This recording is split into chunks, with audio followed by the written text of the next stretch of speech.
নিয়ে যাচ্ছি।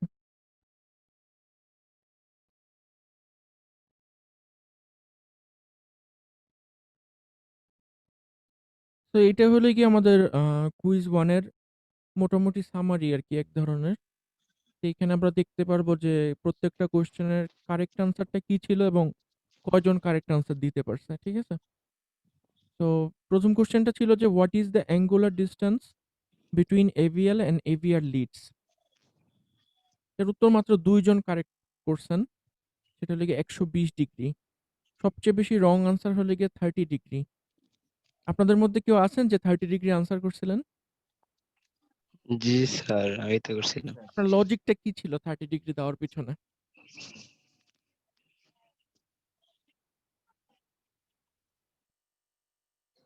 এখন ফ্র্যাঙ্কলি বলতে পারেন, কোনো সমস্যা নাই। এখন ভয়-টয় পাওয়ার কিছু নেই।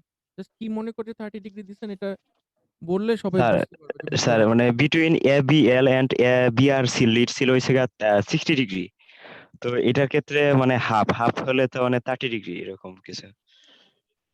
হ্যাঁ, এভিআর, এভিএল, এভিএফ টা কি পড়ছেন আপনারা? মানে এই শীটের মধ্যে যেটা ছিল মোটামুটি ওটা পড়ছেন? মোটামুটি পড়ছিলাম আমরা একটু। ১ম এ যে লিম লিড গুলো বের করছি, মানে লিড 1, লিড 2, লিড 3 সেটা আমরা করছি হলো গিয়ে আইনথোভেনস ট্রায়াঙ্গেল নামক ভেক্টর ভেক্টর যেটা ছিল কার্ডিয়াক ভেক্টরকে আমরা আইনথোভেন ট্রায়াঙ্গেল দিয়ে এনক্লোজ করে এই লিড 1, লিড 2, লিড 3 এভাবে বের করছিলাম, তাই না? হুম। এটাই তো বেসিক্যালি আমাদের লিড 1, এটা খুব সম্ভবত লিড 2, এটা লিড 3, তাই না? তো এই সিস্টেমে যদি আমরা দেখি, এটাকে যদি আমরা সাজাইলে দেখব যে একটা লিডের থেকে আরেকটা লিডের অ্যাঙ্গুলার ডিসট্যান্স কত হবে? এটা যদি একটা সমবাহু ত্রিভুজ হয়, সেফ টু অ্যাজিউম যে এটার প্রত্যেকটা কোণ 60 ডিগ্রি, তাই না? 60 ডিগ্রি।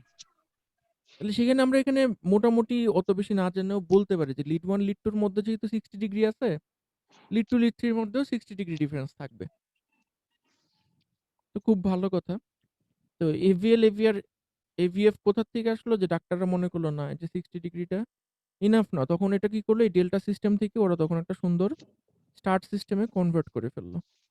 কনভার্ট করে ফেললে ওরা কি পাইলো এখানে? একটা পাইলো হলো গিয়ে যে এভিআর, একটা পাইলো হলো গিয়ে এভিএল, একটা হলো গিয়ে এভিএফ।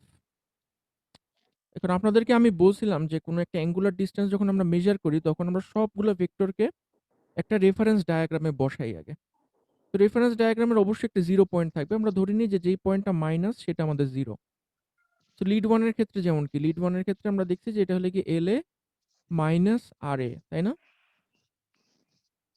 এটা তো একটু সবার জানার কথা। আমি এক্সপেক্ট করি যে লিড 1 মানে হলো গিয়ে এলএ মাইনাস আরএ, জি স্যার, জি স্যার। তাই না? তো এই যে আরএটা যেহেতু মাইনাস আর এলএটা যেহেতু প্লাস এজন্য আমরা ভেক্টরের দিকটা ধরি মাইনাস থেকে প্লাসের দিকে। সিমিলারলি আপনি যখন এভিএল, এভিআর দেখবেন তখন দেখবেন যে এটা মাঝখানের যে পয়েন্টটা সেটা হলো গিয়ে আমার রেফারেন্স পয়েন্ট। সেই রেফারেন্স পয়েন্ট। অ্যাকচুয়ালি তো এটা আমি স্টার ডেল্টা আকারে আঁকছি। আসলে তো ভেক্টরটা এরকম না। আসলে তো ভেক্টরটা একটু পিছন পর্যন্ত, তাই না? এইখান থেকে সোজা। সো এই পয়েন্টটা হলো গিয়ে মাইনাস এবং এই পয়েন্টটা হলো গিয়ে প্লাস। সো এভাবে যদি ৩ টা ভেক্টরকে আপনি এক জায়গায় বসান, মনে করেন এভিএল আর এভিআরই যদি বসান, তখন দেখবেন যে এটার ডায়াগ্রামটি এরকম হবে দেখতে। এই পয়েন্টটা হলো গিয়ে minus which is our reference আর ভেক্টর ২ টা হলো গিয়ে এরকম। জাস্ট এটাকে আমি সরায় নিয়ে কোনো একটা রেফারেন্স ডায়াগ্রামে বসাইলাম। এইখানে আমার এভিএল আর এখানে হলো গিয়ে আমার এভিআর। এখান থেকে ক্লিয়ারলি দেখা যাইতেছে এই কোণটা যেহেতু এটা 360 ডিগ্রি, অবশ্যই এই কোণটা হবে হলো গিয়ে তাহলে ১২০ ডিগ্রি। এখানে আছে টোটাল ৩ টা কোণ। এখন কি বুঝতে পারছেন? জি স্যার।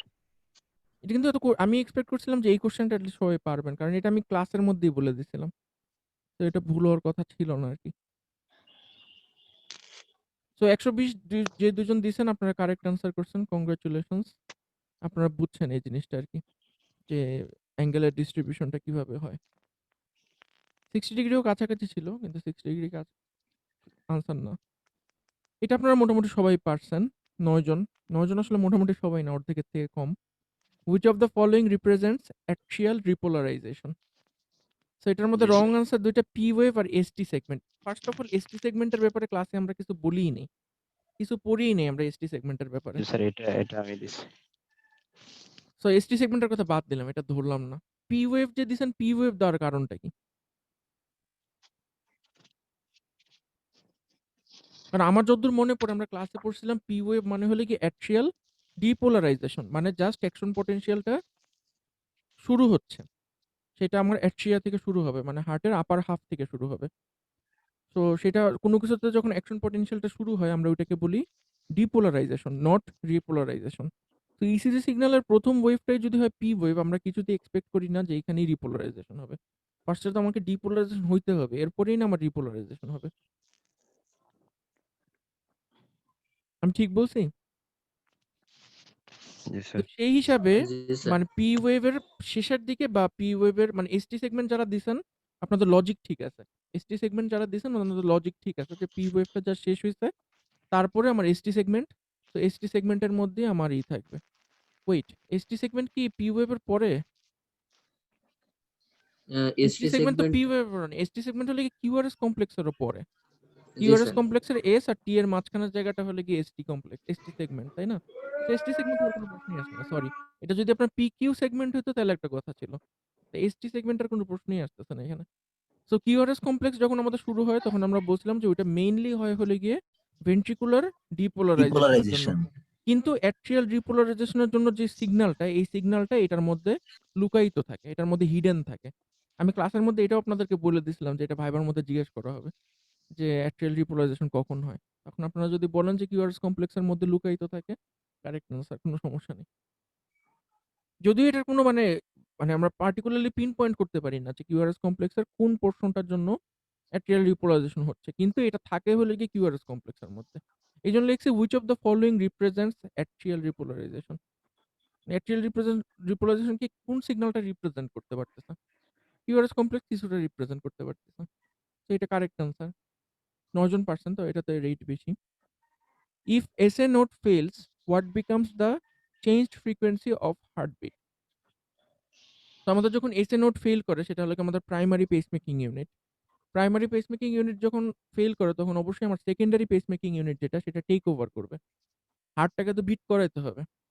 সো তখন হলে গিয়ে হার্টটা বিট করবে হলে গিয়ে চেঞ্জ রেটে, সেটা হলো গিয়ে সেকেন্ডারি পেসমেকার যে রেট সেই রেটে। তবে এটা হার্টের মধ্যে বিভিন্ন ধরনের কমপ্লিকেশন তৈরি করবে। যেহেতু হার্ট এটা ডিজাইনড না যে এটা 60 থেকে 40 বিট পার মিনিটে এটা অপারেট করবে। এজন্য হার্টের মধ্যে অনেক ধরনের প্রবলেম হইতে পারে। বিভিন্ন ধরনের অ্যারিথমিয়া থেকে শুরু করে অনেক ধরনের প্রবলেম হইতে পারে। কিন্তু যদি প্রাইমারি পেসমেকার ইউনিট ফেইল করে তাহলে secondary pacemaker unit take over করে। সো এখানে ৩ জন কারেক্ট আনসার দিছেন। আপনাদের মানে এনালাইসিস ঠিক আছে। যে প্রাইমারি পেসমেকার সেলফ আ ফেল করছে। সো আমার সেকেন্ডারি পেসমেকিং ইউনিটের যে ফ্রিকোয়েন্সি সেই ফ্রিকোয়েন্সিটা ফলো করবে। বেশিরভাগই দিছেন হলো গিয়ে ১৫। আপনারা মনে করছেন হার্ট অ্যাটাক করে একদম হার্ট পুরো বন্ধ হয়ে যাবে, তাই না? এইজন্য 0 পার মিনিটে ১৫ জন কারেক্ট আনসার দিছেন। কেউ কি আছেন যে 0 পার মিনিট দিছেন?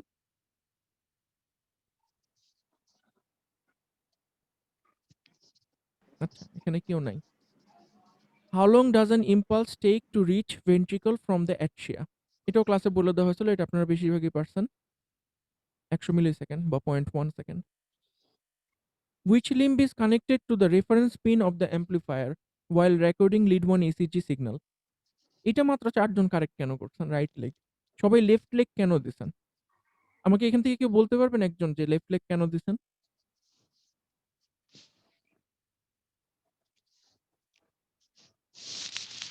মানে লজিকটা কি ছিল আপনাদের লেফট লেগ দেওয়ার পেছনে?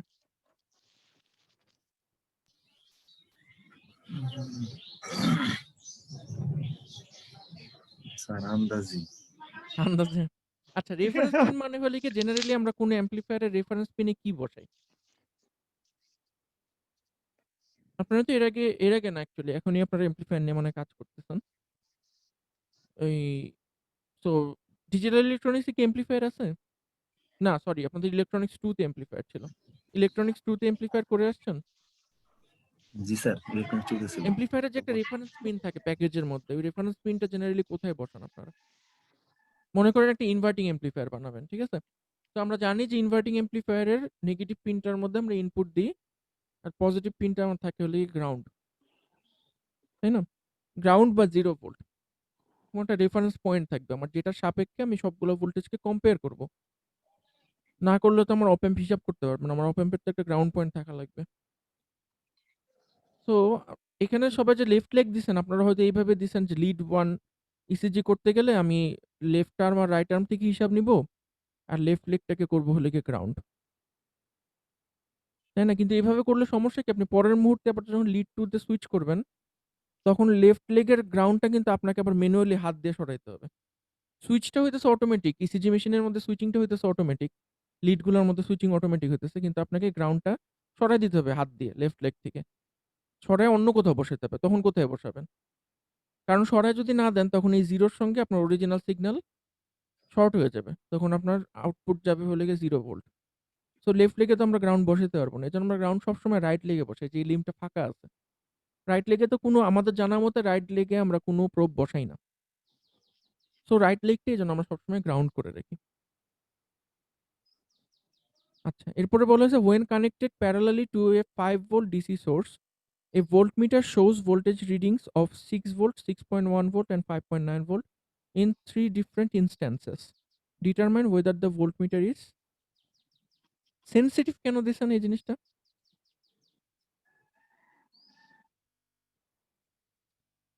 কেউ দিছেন সেনসিটিভ এখানে?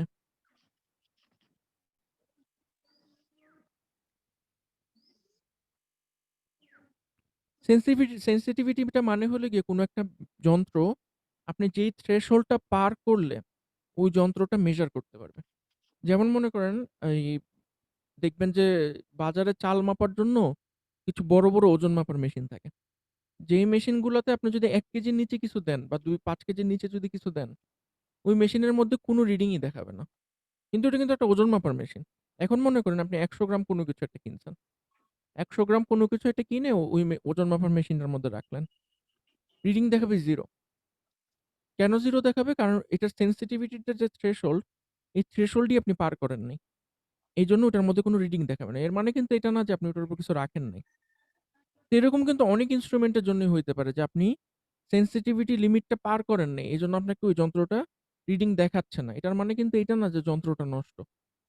এটা জাস্ট একেকটা যন্ত্র একেক রকমভাবে ডিজাইন করা হয়। কিছু, কিছু যন্ত্র ডিজাইন করা হয় খুব ছোট, ছোট জিনিস মেজার করার জন্য ওগুলো অতিরিক্ত সেনসিটিভ। কিছু, কিছু যন্ত্র বানানো হয় যেগুলি খুব বড় ভ্যালু মাপতে পারে। এজন্য ওদের নিচের আউটপুট গুলোর জন্য, নিচের ইনপুট গুলোর জন্য অত বেশি সেনসিটিভ না। তো ওইটাকে বলা হচ্ছে সেনসিটিভিটি। কিন্তু এখানে সমস্যাটা যেটা এখানে কোয়েশ্চেনে বলা হয়েছে যে 5 ভোল্টের একটা ডিসি সোর্স আছে। 5 ভোল্টের একটা ব্যাটারি আছে। ভোল্টমিটার দিয়ে মাপলে আমরা এক্সপেক্ট করব এটা 5 ভোল্টই দেখাবে। এট লিস্ট 4.9 ভোল্ট দেখাবে বা 4.8 ভোল্ট দেখাবে। কিন্তু 5 ভোল্টের কাছাকাছি দেখাবে। বেশি তো কখনোই দেখাতে পারবে না। আপনারা কি জানেন যে ভোল্টমিটার কেন 5 ভোল্টের বেশি দেখাইতে পারবে না?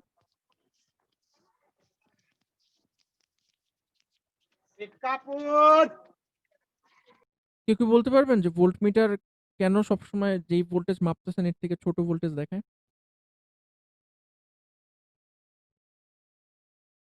আপনারা কি সার্কিট 1 যখন পড়ছেন, তখন কি ইন্সট্রুমেন্ট লোডিং ইফেক্ট কিছু নামে কোনো ইফেক্টের ড্রপ কথা হবে পড়ছেন? স্যার। হ্যাঁ? কিছু লস হবে এক্সাক্টলি। ভোল্টমিটারের ভিতরে তো নিজস্ব কোনো সোর্স থাকে না, তাই না? সো ভোল্টেজ এড হওয়ার কোনো প্রশ্নই আসে না। বরঞ্চ যেই ভোল্টেজ আমরা মাপতে চাই সেই ভোল্টেজের থেকে কম ভোল্টেজ পাই। এটার কারণ হলো গিয়ে ভোল্টমিটার লোডিং ইফেক্ট নামে একটা ইফেক্ট আছে ওইটার কারণে। কারণ ভোল্টমিটারের ভিতরেও নিজস্ব একটা রেজিস্ট্যান্স থাকে। যদিও রেজিস্ট্যান্সটার মান অনেক বড়, কিন্তু তারপরে একটা রেজিস্ট্যান্স থাকে। তো ওইটার ভিতর দিয়ে কিছুটা কারেন্ট যায়। কিছুটা কারেন্ট গেলে যেকোনো রেজিস্ট্যান্সের মধ্যে আমরা জানি কারেন্ট গেলে এখানে একটা ভোল্টেজ ড্রপ হয়। সো আমার যে মেইন যে ভোল্টেজটা আমি মাপতেছি ওইটার থেকে এই ড্রপটা বিয়োগ দিয়েই ও হিসাবটা আমাকে দেখায়।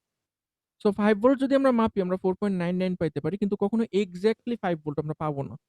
কিন্তু ভোল্টমিটার হয়তোবা রাউন্ড করে আমাদেরকে 5 ভোল্ট দেখায়। কিন্তু ভোল্টমিটার সবসময় যে ভোল্টেজ সোর্স এর থেকে কম ভোল্টেজের রিডিং দেখায়। কিন্তু এখানে আমরা ভোল্টমিটারের থেকে বেশি রিডিং পাচ্ছি।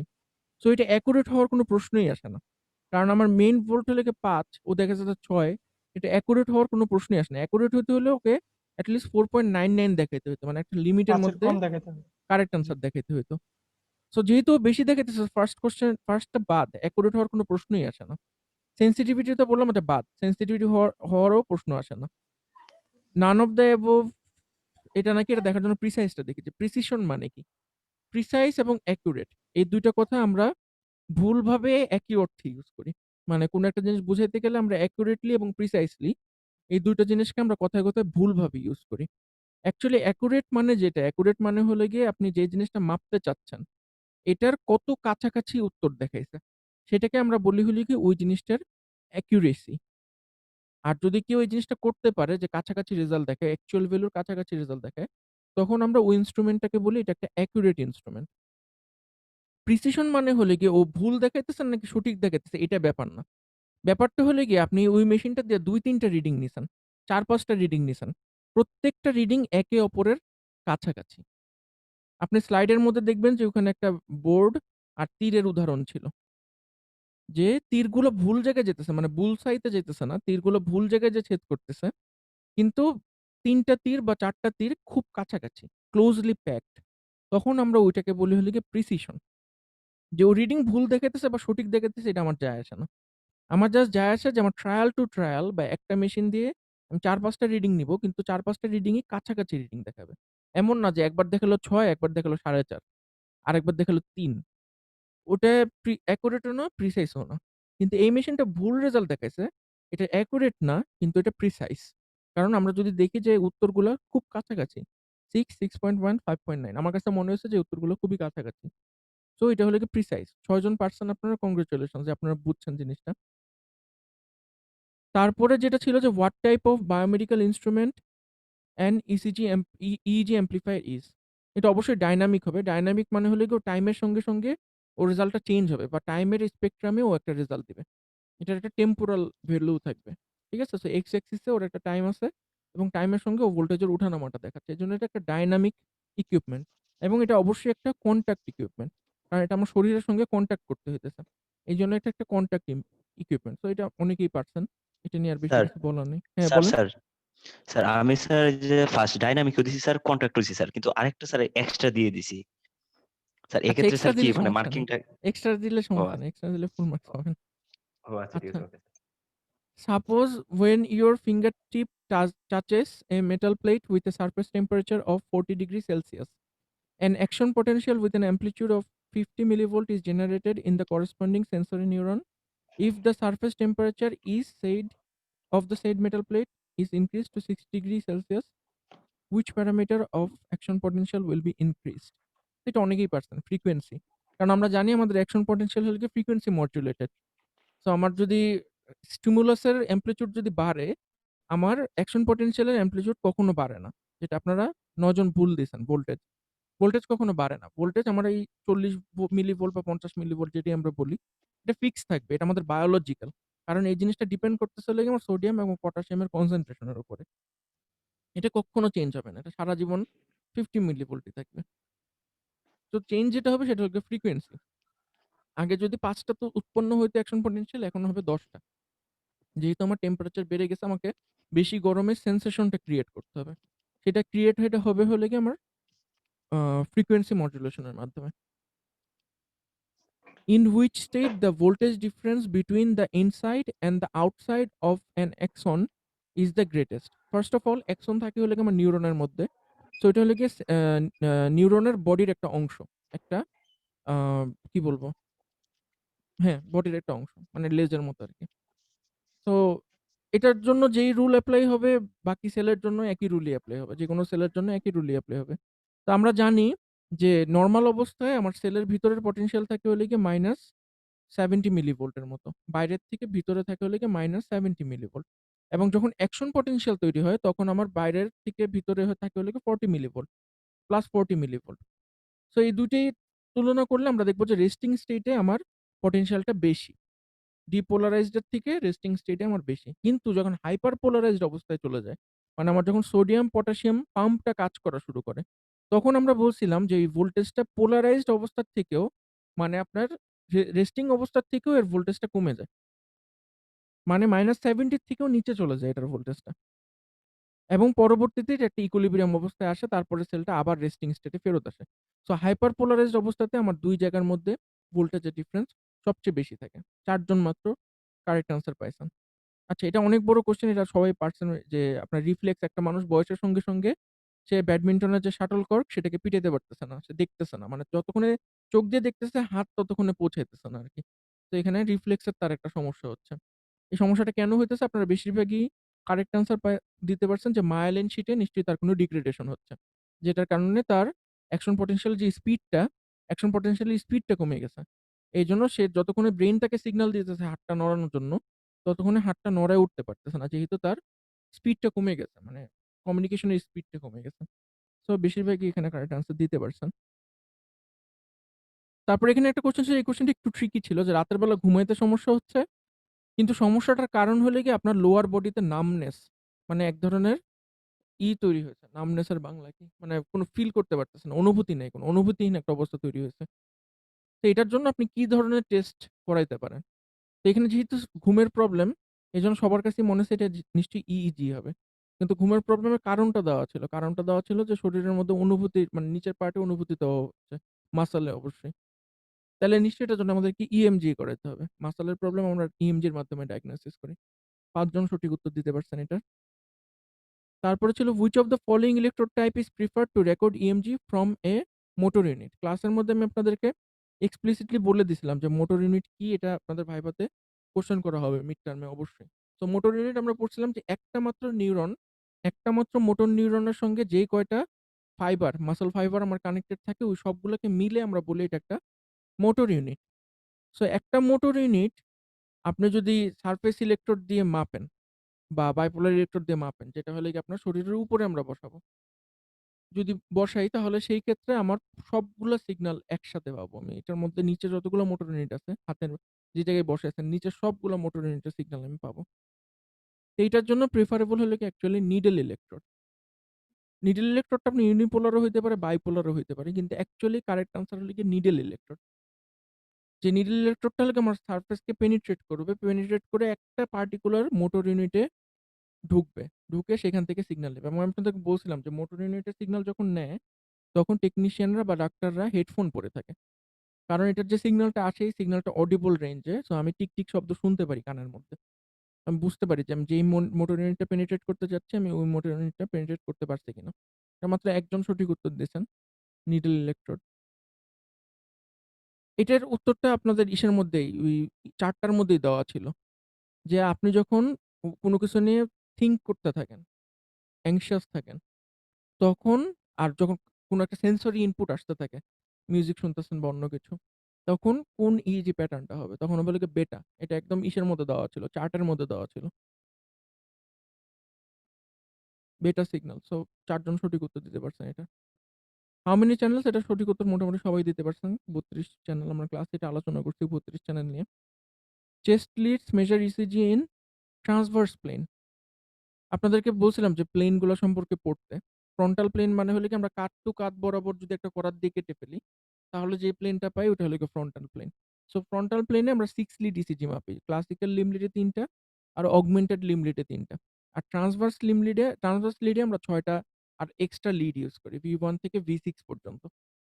সো চেস্ট লিড যেটা বা কার্ডিয়াক লিড যেটা, সেটাতে আমরা ট্রান্সভার্স প্লেনে মেজার করি। সো অনেকক্ষণ ধরে আমরা এটা সামারি দেখলাম। আপনাদের কোনো কোয়েশ্চেন আছে এই সামারিটা নিয়ে? আইতাছি। আমি এক্সপেক্ট করছিলাম এট লিস্ট একজন হইলেও আপনারা ১৩ থেকে ১৪ পাবেন। কারণ honestly কোয়েশ্চেন গুলো এত কঠিন ছিল না। কিন্তু মানে আমার কাছে মনে হলো যে আপনাদের কাছে বেশ কঠিন মনে হয়েছে। স্যার মানে বুঝতে প্রবলেম হইছে আরকি মধ্যে, মধ্যে আসলে কোনটা হ্যাঁ, কি। কিন্তু কিছু কোয়েশ্চেন ছিল যেগুলো মানে আপনারা খুব ইজি মিস করছেন। যেমন ওই যে AVL, AVR এর ব্যাপারটা, জি স্যার, জি তারপরে স্যার। যে ট্রান্সভার্স লিড এর ব্যাপারটা, এগুলো খুব ইজি মিস ছিল আরকি। তো পরের কুইজ থেকে আপনারা এইসব ব্যাপারে একটু সতর্ক থাকেন যে ওকে স্যার। ইজি মিস কইরেন না। স্যার বুঝলে আমার আসলে এই ফিডব্যাকটা আসলে সমস্যাটা হইতো না। কোশ্চেন মোটামুটি সহজ ছিল, কিন্তু প্রবলেম হয়েছে টাইমের সাথে। আবার আসলে টাইম নিয়ে আমার খুব মানে তিক্ত অভিজ্ঞতা আছে কিছু। মানে টাইম বেশি দিলে যেটা হয় যে পুরা ক্লাসের মার্কস এক হয়ে যায়। মানে আপনাদের ক্লাসে আমি দেখলাম যে বেশ ভেরিয়েশন আছে। স্টুডেন্ট টু স্টুডেন্ট, মানে কেউ এটা পারলে ওইটা পারে নাই। আবার আরেকজন ওইটা পারছে কিন্তু এটা পারে নাই। কিন্তু টাইম বেশি দিলে দেখা যায় কি সবাই একই ধারে ৮, একাধারে ৯, একাধারে ঠিক ১০ আছে, পায়। কিন্তু প্রবলেম হয়েছে সময় কম ছিল। কোশ্চেন স্টেপ বাই স্টেপ মোবাইলে যারা সলভ করছে তাদের তো মানে স্টেপ বাই স্টেপ কোশ্চেন আসে, কিছু সলভ হুম, করার পরে আবার নেক্সট আসে। তো ওই টাইমটা ওইখানে অনেক প্রবলেম হয়ে গেছে, চিন্তা করার ব্যাপার আচ্ছা, আচ্ছা। স্যাপারও ছিল। তো এটা একটা প্রবলেম ছিল। আবার স্যার প্রিপারেশনও একটু কম ছিল, সব মিলিয়েই খারাপ হয়েছে। আচ্ছা ঠিক আছে। তাহলে স্যার নেক্সট পরীক্ষা অ্যাকচুয়ালি আপনারা বলতে স্যার হ্যাঁ, বলেন। আপনার যে কোশ্চেন গুলা এটা হ্যাঁ। ওই যে আমরা মানে প্রিভিয়াস বলতে কি আপনার কোশ্চেন গুলা যে ভিডিও গুলো যারা সম্পূর্ণভাবে দেখছে তারাই পারছে। এটা আমার ব্যক্তিগত আমি ভিডিও গুলো দেখতে পারি না এটাই। আচ্ছা। আমি ওই আপনার স্লাইড গুলো দেখছি, স্লাইড গুলো পরও কমপ্লিট করতে পারি না। মানে আরেকটা কোশ্চেন ছিল স্যার, টাইমটা একটু স্যার মেজার করতে। টাইমটা একটু ওই যে কম হয়েছে টাইমের কারণ সমস্যাটা আমি আপনাকে বললাম না, টাইমের সমস্যাটা কি স্যার আমার? অনেকগুলো কোশ্চেন চিন্তা করার কথা ছিল যে ভোল্টের ব্যাপারটা, তারপর রিপোলার তারপরে হ্যাঁ হাইপার পোলারাইজড এগুলা অনেকগুলা, তারপরে ওই যাক, যে এই 120 পরীক্ষার পরে ডিগ্রি। তো আর আপনাদের Google ফর্মে পরীক্ষা দিতে হবে না। এটাই লাস্ট। এটাই ফার্স্ট এবং এটাই লাস্ট। তাই না? সো আপনাদের Google ফর্ম নিয়ে মনে হয় এখন আর কি করার আছে? মানে এটা নিয়ে তো এখন আর টেনশন করার কোনো দরকার নেই। সামনের পরীক্ষা হবে ভাইভা। তারপরে হলো গিয়ে আপনার অ্যাসাইনমেন্ট। সো আর বেশি স্যার টেনশন হ্যাঁ, বলেন। স্যার নাম্বারটা কোথায় সাবমিট করছে? নাম্বার তো গুগল ক্লাসরুমে দেখলাম না। নাম্বারটা Google ক্লাসরুমে। নাম্বারটা আপনারা পাবেন ইমেইলে। সমস্যাটা কি হইছে? ওই করেন নাই, টার্ন ইন করেন নাই। মানে এই পরীক্ষাটা দেওয়ার পর আপনারা টার্ন ইন করেন নাই। স্যার তো সাবমিট করে দিলে তো হয়ে যায়। এজন্য এর আগের যে পরীক্ষা এক্সাম গুলো দিয়েছিলাম সাবমিট করলে তো সব হয়ে যাইতো, কিন্তু এখানে আচ্ছা না, তো আমার ওখানে টার্নিং। শুধু টার্ন ইন একজন দেখাচ্ছে। এ বাদে আর কারোটা টার্ন ইন দেখাইতেছে না। এজন্য আমি এখান থেকে ইমেইলে রিলিজ করে দিছি। পরে আমি আ আজকে আপনারা যদি চান আমি ক্লাসরুমে দিয়ে দিতে পারবো। তবে আমার মনে হয় সবাই ইমেইলে পেয়ে গেছেন। স্যার আমার মার্কটা আসে নাই ইমেলে স্যার। ইমেইলে মার্ক স্যার আসে নাই? না স্যার। স্যার আমারটাও আসে না স্যার। আপনারা যেই ইমেইল দিয়ে ঢুকছেন ওই ইমেইল চেক করছেন? জি স্যার। আচ্ছা ঠিক আছে। তাহলে আমি ক্লাসরুমে আপলোড করে দিব। না এই যে এখানে আমি দেখতে পারতেছি সবার রেজাল্টই রিলিজ হয়ে গেছে। জি স্যার, ইমেলে তো আসছে, ভালো করে দেখ, ইমেলে আছে। ইমেলে আসে নাই। জি। আচ্ছা থাক, সমস্যা নেই। আমি ক্লাসরুমে দিয়ে দিব। আচ্ছা। উম ঠিক আছে। আপনাদের কাছে আমি আরেকটু ৫ মিনিট আজকে সময় নষ্ট করব আমরা। ৫ মিনিট সময় নষ্ট করব আপনাদের ফিডব্যাক নেওয়ার জন্য। ঠিক আছে? যে মানে আপনাদের কোর্সটা হলো গিয়ে আমার সেন্সে মানে আমার তো টোটাল প্রতি সেমিস্টারে ৫ টা করে কোর্স থাকে। তো ৫ টা করে কোর্সের মধ্যে সবগুলো কোর্সে আমি স্বাভাবিকভাবে সমানভাবে মনোযোগ দিতে পারি না। এটা আমার একটা লিমিটেশন। যে একটা মানুষকে যদি আপনি ৩ টা সাবজেক্ট পড়াইতে বলেন, ও ৩ টা সাবজেক্ট কখনো সমানভাবে ডেলিভার করতে পারে না। তো প্রতি সেমিস্টারে আমার একটা টার্গেট থাকে যে আমার একটা কোর্স থাকবে যেটা আমার ফ্ল্যাগশিপ কোর্স। মানে এই কোর্সের মধ্যে আমি যে ম্যাটেরিয়াল গুলো তৈরি করব, এই ম্যাটেরিয়াল গুলো সবসময় আমার কাছে থাকবে। এবং পরবর্তীতে আমি যখন কোনো একটা ব্যাচের ক্লাস নিবো আবার সেইম কোর্সে আমি ওই ম্যাটেরিয়াল গুলোই আবার ইউজ করব। বা ওই পরীক্ষার কোয়েশ্চেন গুলো সামান্য মডিফাই করে আমি ওগুলা দিব। তো এই সেমিস্টারে আমি আপনাদেরকে ধরছি যে আপনারা হলে গিয়ে আমার ফ্ল্যাগশিপ ব্যাচ। এবং আমি এক্সপেক্ট করতেছি যে আপনাদের থেকে হয়তোবা আমি ২-৩ জন থিসিসের স্টুডেন্ট পাবো বা প্রজেক্টের স্টুডেন্ট পাবো যাদের মাধ্যমে আমি খুব ভালো রিসার্চের কিছু ওয়ার্ক করাইতে পারবো। তো আপনাদের কাছে আমার কোয়েশ্চেন ছিল যে আমাদের এখন পর্যন্ত যতগুলা ক্লাস হইতেছে বা একটা পরীক্ষা হয়েছে, আপনাদের ফিডব্যাক কি? যে আমাদের কোর্সের মান কিরকম হচ্ছে বা কোনো কিছু চেঞ্জ করার প্রয়োজন আছে নাকি? লেকচারের প্যাটার্ন চেঞ্জ করার প্রয়োজন আছে নাকি? বা স্লাইড যেভাবে আপনারা রিসিভ করতেছেন এটা কি ইনাফ নাকি? আপনাদের যদি কোনো ফিডব্যাক থাকে আপনারা বলতে পারেন আমাকে।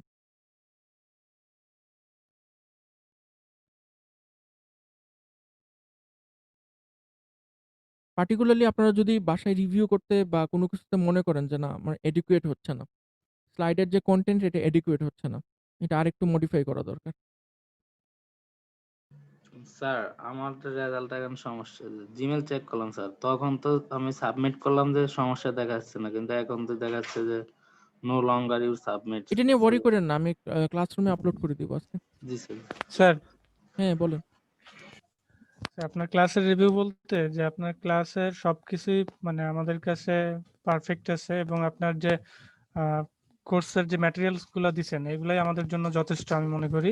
তবে আমাদের সমস্যাটা হচ্ছে আমরা নিজেরা আসলে মানে পড়াশোনা খুব একটা বেশি করি নাই হয়তোবা, এবং আপনার লেকচার গুলো পরবর্তীতে দেখা হয়নি, যার কারণে হয়তোবা পরীক্ষাটা খারাপ হয়ে গেছে। পরীক্ষার কথা বাদ দেন। পরীক্ষার কথা বাদ দিলেও মানে আপনারা যেই টপিকগুলো পড়তেছেন, আপনাদের কাছে কি মনে হইতেছে যে এই টপিকগুলো আপনাদের পরে মনে থাকবে বা কখনো কাজে আসবে? জি অবশ্যই কাজে আসবে।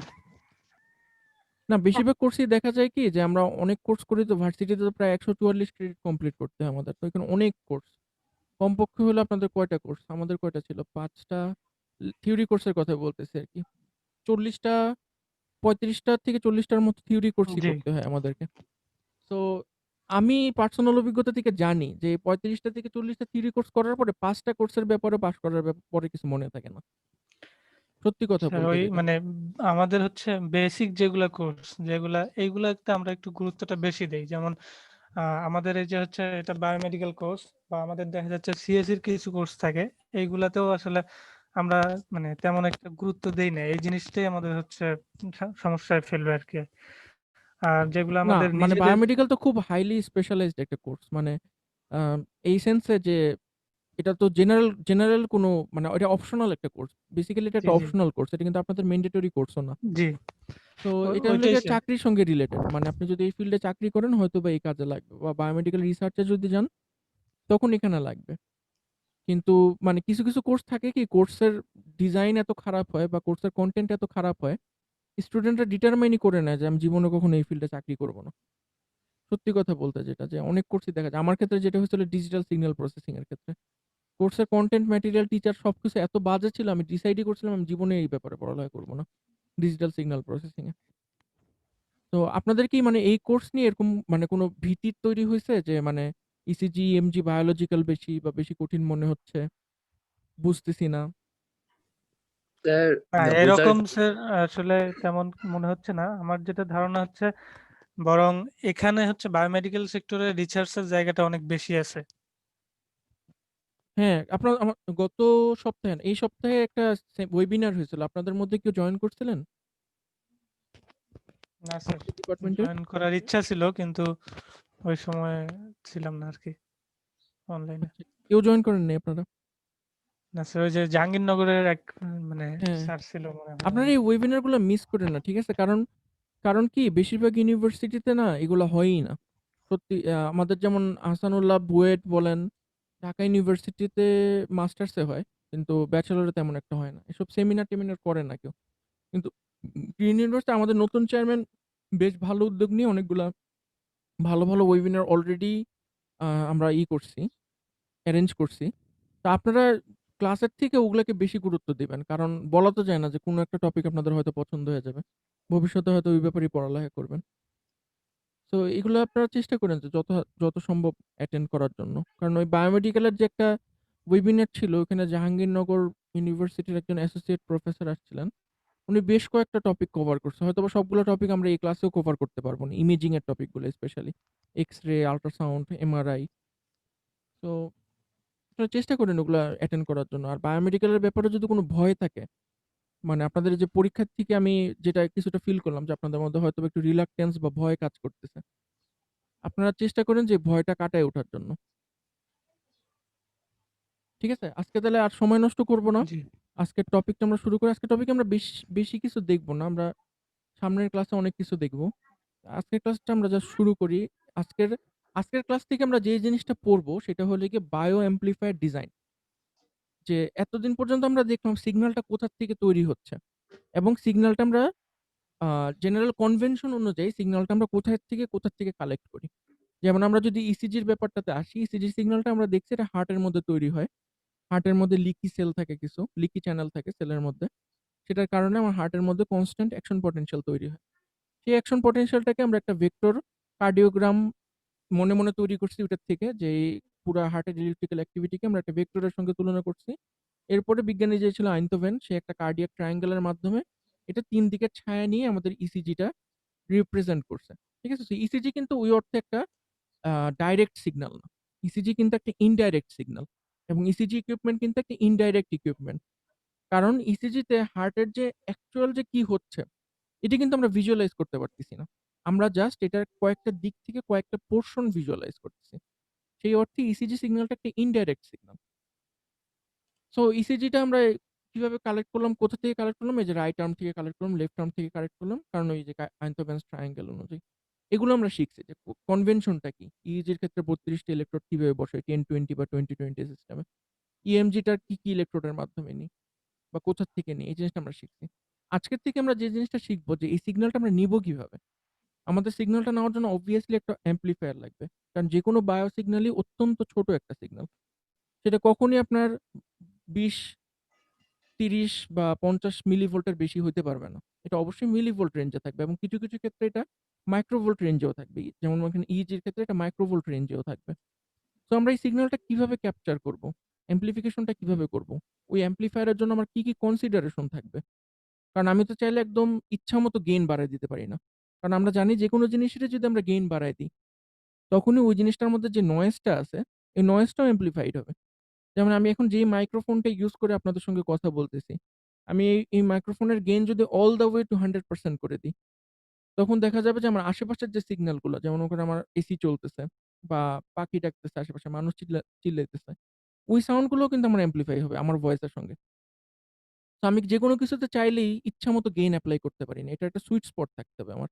যে এই পরিমাণ গেইন দিলে আমার সিগন্যাল টু নয়েজ রেশিও যেটা হবে এটা অ্যাকসেপ্টেবল। নয়েজটা মোটামুটি একটা চেকের মধ্যে আছে। আমাদের বিভিন্ন ধরনের ফিল্টার ডিজাইন করা শিখতে হবে।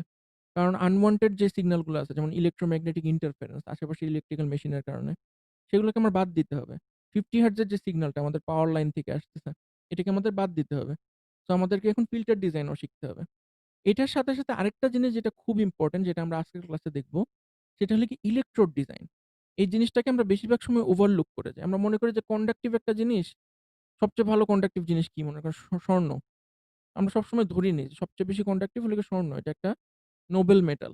সহজে জং ধরে না এবং কন্ডাক্টিভিটিও খুব ভালো। স্বর্ণ দিয়ে একটা ইলেকট্রোড মানে ভালো সিগন্যাল পাবো। পাবো না। রিয়েলিটিতে পাবো না আমরা। সো ওই বায়ো পটেনশিয়াল রেকর্ড করার জন্য যে ইলেকট্রোড গুলা, সেই ইলেকট্রোড গুলো আমাদেরকে দেখতে হবে যে ইলেকট্রোড গুলোর মধ্যে আমার কি, কি কনসিডারেশন থাকবে একটা বায়ো সিগন্যাল নেওয়ার জন্য। শরীরের মধ্যে যদি যখন আমরা ইলেকট্রোড প্লেস করি, তখন ওই শরীর আর ইলেকট্রোডের ইন্টারফেসে কি, কি ঘটনা ঘটে।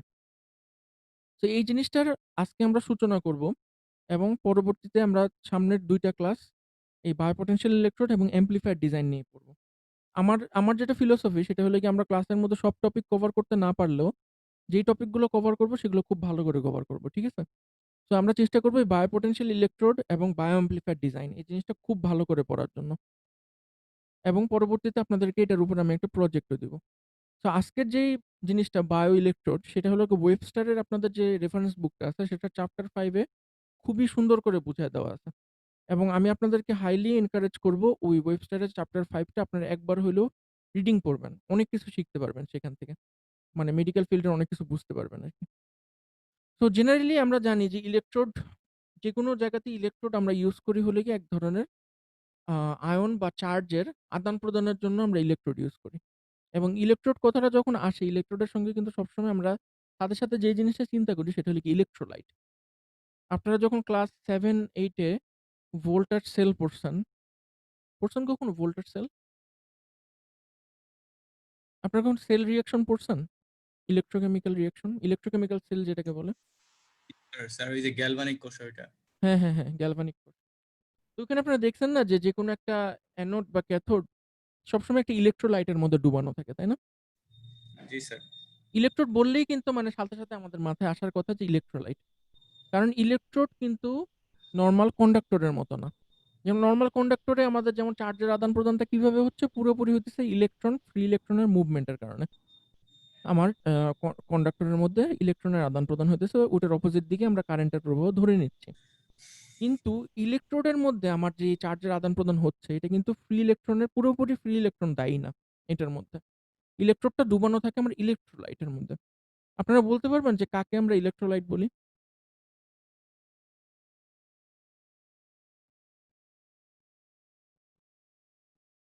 জেনারেলি ইলেক্ট্রোলাইট বলতে আমরা কি বুঝি?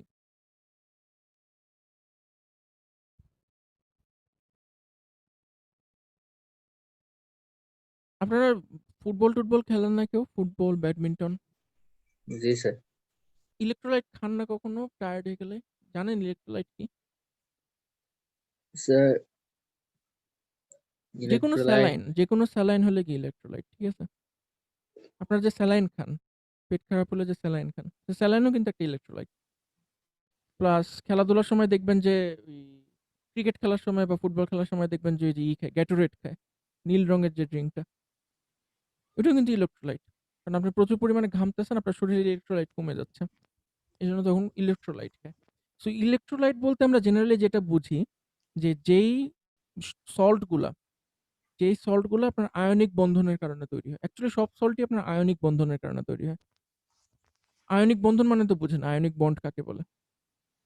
আয়নিক বন্ড বলে যখন আপনার একটা মেটালের সঙ্গে যখন একটা অধাতুর সল্ট তৈরি করে একটা।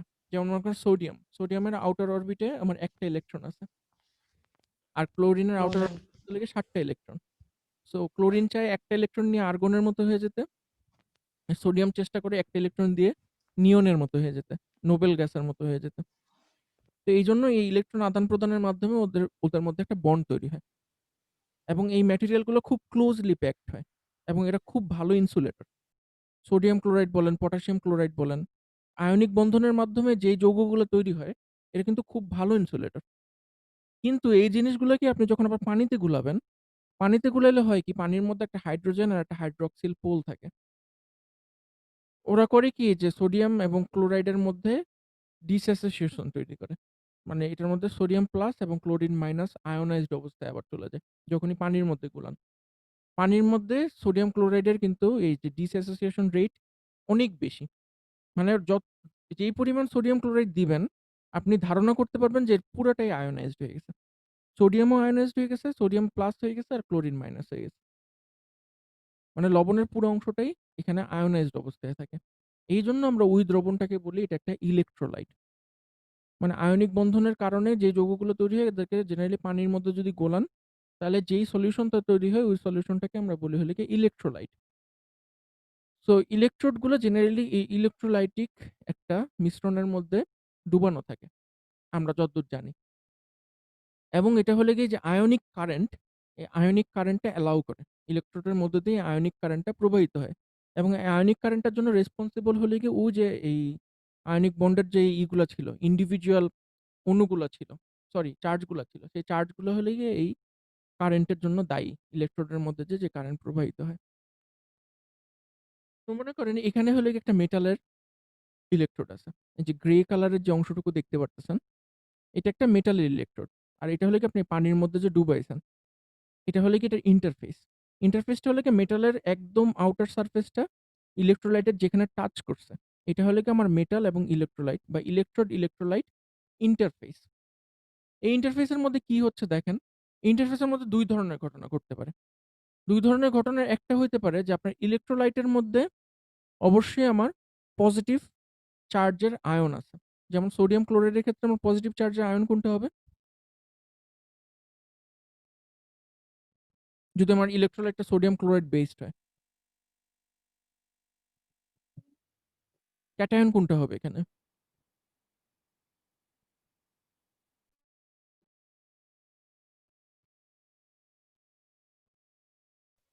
এ এ যে আয়নটা আছে ওইটা তো হচ্ছে তো ক্যাটায়ন হবে। না, আমি আপনাকে সোডিয়াম ক্লোরাইডের কথা বলতেছি। ঠিক আছে? সোডিয়াম ক্লোরাইড, মনে করেন সোডিয়াম ক্লোরাইড আমি পানির ক্লোরিন। মধ্যে ডুবাইলাম।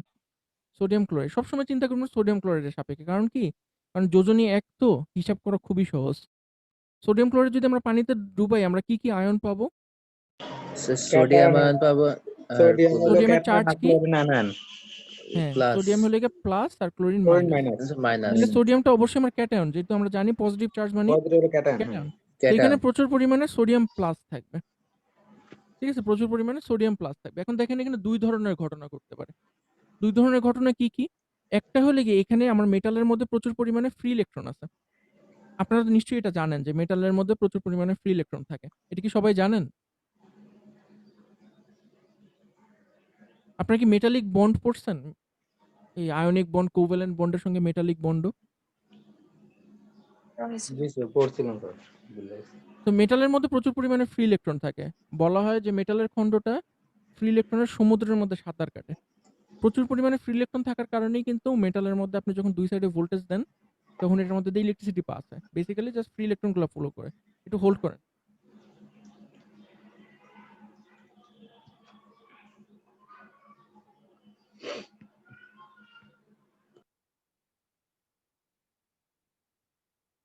হ্যালো? সো জি স্যার। এখন এই জি মেটালের স্যার। ইন্টারফেসে দেখেন কি হতে পারে? একটা সোডিয়াম প্লাস সেই ইন্টারফেসের কাছে আসলো। ঠিক আছে? কাছে আসলে কি হতে পারে? যে এখান থেকে একটা ফ্রি ইলেকট্রন ও কিন্তু নিতে পারে। গ্রহণ নিয়ে করবে ও সোডিয়াম আকার ধারণ করতে পারে, তাই না? মানে সোডিয়ামের যে নরমাল অবস্থা, নরমাল অবস্থা ধারণ করে এখানে একটা সোডিয়ামের হালকা একটা লেয়ার ফেলতে পারে। কারণ যখন সোডিয়াম প্লাস হয়ে যাবে ও তো আর আয়োনাইজ থাকবে না। ও পানিতে এরকম ফ্রিলি মুভ করবে না। ও জাস্ট করবে কি মেটালের উপর পাতলা একটা লেয়ার ফেলবে সোডিয়ামের। ঠিক আছে? এটা একটা ঘটনা ঘটতে পারে। আরেকটা ঘটনা কি করতে পারে? আ আরেকটা ঘটনা ঘটতে পারে যে এইখানের যে আপনার ইটা আছে, আ অ্যানায়নটা আছে, এই অ্যানায়নটা এখানে একটা এক্সট্রা ইলেকট্রন দান করে দেবে। দান করতে পারে। ২ টা ঘটনাই কিন্তু ঘটতে পারে। মানে আপনার সলিউশনের মধ্যে যে ক্যাটায়নটা আছে, এই ক্যাটায়ন একটা ইলেকট্রন নিতে পারে অথবা এখানে যে অ্যানায়নটা আছে, ওই অ্যানায়নটা আমার ইলেকট্রন দিয়ে দিতে পারে। এই টোটাল জিনিসটা আপনার ডিপেন্ড করবে আয়নের কনসেনট্রেশনের উপরে। যে কার কতটুকু চাহিদা আছে আয়ন নেওয়ার, এই মেটালের ইন্টারফেসে কি ধরনের আয়ন এভেইলেবল আছে। এগুলোর উপর ডিপেন্ড করবে যে ঘটনাটা কি হবে আসলে। ঘটনাটা ২ টাই হতে পারে। ২ টা হওয়াই পসিবল। যেমন এই ক্ষেত্রে দেখাইছে যে কারেন্টটা মুভ করতেছে এইদিকে। কারেন্টটা এদিকে মুভ করতেছে। কারেন্টটা এদিকে মুভ করা মানে হলো কি আমার ইলেকট্রনটা মুভ করবে এদিকে। ইলেকট্রনের দিকটা হবে এদিকে। কারেন্টের দিক যদি এদিকে হয়, ইলেকট্রনের দিক হবে এদিকে, তাই না? তার মানে এই ক্ষেত্রে যেটা হইতেছে যে অ্যানায়ন একটা ইলেকট্রন এখানে দান করতেছে। সো কারেন্টটা যেতেছে এদিকে। সবাই কি বুঝতে পারছেন? জি স্যার। সো কারেন্টটা এদিকে যাওয়া মানে কি? ভোল্টেজ এখানে পজিটিভ আর এখানে নেগেটিভ। আমরা জানি যে কারেন্ট সবসময় ভোল্টেজ পজিটিভ থেকে নেগেটিভের দিকে যায়। তো এখানে আপনি যদি একটা ভোল্টমিটার দেন, একটা ভোল্টমিটার যদি ধরেন, এই ইলেকট্রোড ইলেক্ট্রোলাইট ইন্টারফেসে যদি একটা ভোল্টমিটার ধরেন, এখানে আপনি একটা পজিটিভ ভোল্টেজ পাবেন না?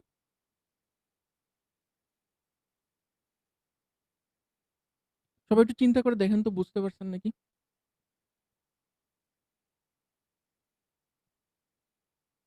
কারেন্টটা যেহেতু বাম থেকে ডানে যাচ্ছে, অবশ্যই আমার ভোল্টেজ বাম দিকে বেশি ডানের তুলনায়।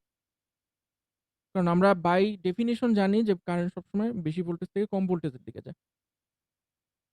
মেটাল আর ইলেক্ট্রোলাইটের মধ্যে যদি একটা ভোল্টমিটার ধরি, অবশ্যই তখন আমি একটা পজিটিভ ভোল্টেজ পাবো। কিন্তু কারেন্টটা যদি উল্টো দিকে যাইত, তখন আমাদের ভোল্টেজটা হইতো নেগেটিভ।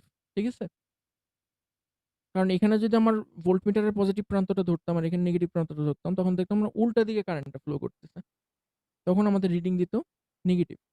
সো এই মেটাল এবং ইলেক্ট্রোলাইটের ইন্টারফেসে ভোল্টেজ কতটুকু থাকবে, এটা ডিপেন্ড করবে যে এখানে কি আপনার অক্সিডেশন হবে নাকি রিডাকশন হবে।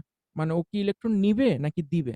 এটার উপর ডিপেন্ড করবে যে আপনার এই ভোল্টেজটা কি পজিটিভ হবে নাকি নেগেটিভ হবে। সো এটা অবশ্যই আপনার ডিপেন্ড করবে ইলেক্ট্রোলাইটের প্রপার্টির উপরে, মেটালের প্রপার্টির উপরে, এই পুরো জিনিসটা ডিপেন্ড করবে যে এই ভোল্টেজটা কি পজিটিভ হবে নাকি নেগেটিভ হবে। সো এখানে দেখেন এই যে এখানে এই ঘটনাটা দেওয়া হয়েছে যে এখানে যে মেটাল মেটাল আয়নটা এখানে ছিল, মেটাল আয়নটা এখানে একটা ইলেকট্রন ছেড়ে দিয়ে এই মেটালটা এখানে মুক্ত হয়ে যাচ্ছে। মানে জাস্ট যেটা আমি বললাম ওইটাই যে মানে এই ক্যাটায়নটা এখানে একটা ইলেকট্রন দিয়ে দিচ্ছে। এটার বদলে যেটা হতে পারে যে এখানে যে মেটালটা আছে এই মেটালটা একটা ইলেকট্রন ছেড়ে দিচ্ছে। ইলেকট্রন ছেড়ে দিয়ে এখানে মুক্ত হয়ে যাচ্ছে। সো এখানে এক্সেস ফ্রি ইলেকট্রন হয়ে যাচ্ছে। মানে যেই পরিমাণ মেটালের অণু আছে তার থেকে বেশি সংখ্যক ইলেকট্রন হয়ে যাচ্ছে। সেই ক্ষেত্রেও আমার কিন্তু এখানে এক্সেস নেগেটিভ চার্জ তৈরি হবে। আর এখানে এক্সেস পজিটিভ চার্জ তৈরি হবে। সো তখন দেখেন এই সাইডটা পজিটিভ আর এই সাইডটা নেগেটিভ। মানে কারেন্টের দিক হবে ডান থেকে বামে। তো এরকম অনেকগুলো সিনারিও থাকতে পারে। যে সিনারিওর উপর আমার ডিপেন্ড করবে যে এখানে কারেন্টের ভোল্টেজের পোলারিটিটা কি হবে? পজিটিভ ভোল্টেজ হবে নাকি নেগেটিভ ভোল্টেজ হবে? এখন এই ইলেকট্রোড ইলেক্ট্রোলাইট ইন্টারফেসে যে ভোল্টেজটা তৈরি হয়, ওই ভোল্টেজটাকে আমরা বলি হলো গিয়ে হাফ সেল পটেনশিয়াল বা half cell voltage. Generally half cell পটেনশিয়ালই বলে। হাফ সেল ভোল্টেজ কেউ বলে না। এই হাফ সেল ভোল্টেজ বা হাফ সেল পটেনশিয়াল তৈরি হওয়ার জন্য আমার কিন্তু বাইরের থেকে কোনো ভোল্টেজ এপ্লাই করার প্রয়োজন নেই। এটা শুধুমাত্র এই মেটাল এবং ইলেক্ট্রোলাইট ইন্টারফেসে ইলেক্ট্রোকেমিক্যাল রিঅ্যাকশন এর কারণে এই জিনিসটা তৈরি হবে। এটা আপনি মনে করেন আপনার শরীরের মধ্যে একটা মেটাল দিয়ে টাচ করে রাখছেন। মনে করেন আপনার শরীরের মধ্যে একটা আয়রনের বার আপনি রাখছেন। তাহলে কিন্তু আয়রনের বার এবং আপনার স্কিনের মাঝের যে অংশটা, ওই মাঝের অংশটার মধ্যে কিন্তু বাই ডিফল্ট একটা হাফ সেল ভোল্টেজ তৈরি হয়ে থাকবে। এখন কি আপনারা রিয়ালাইজ করতে পারতেছেন যে হাফ সেল পটেনশিয়াল এর গুরুত্বটা কি? কেউ কি আমাকে বলতে পারবেন যে বায়োলজিক্যালি যে মেজারমেন্ট এ হাফ সেল পটেনশিয়ালটা নিয়ে আমরা কেন ওয়ারিড হই?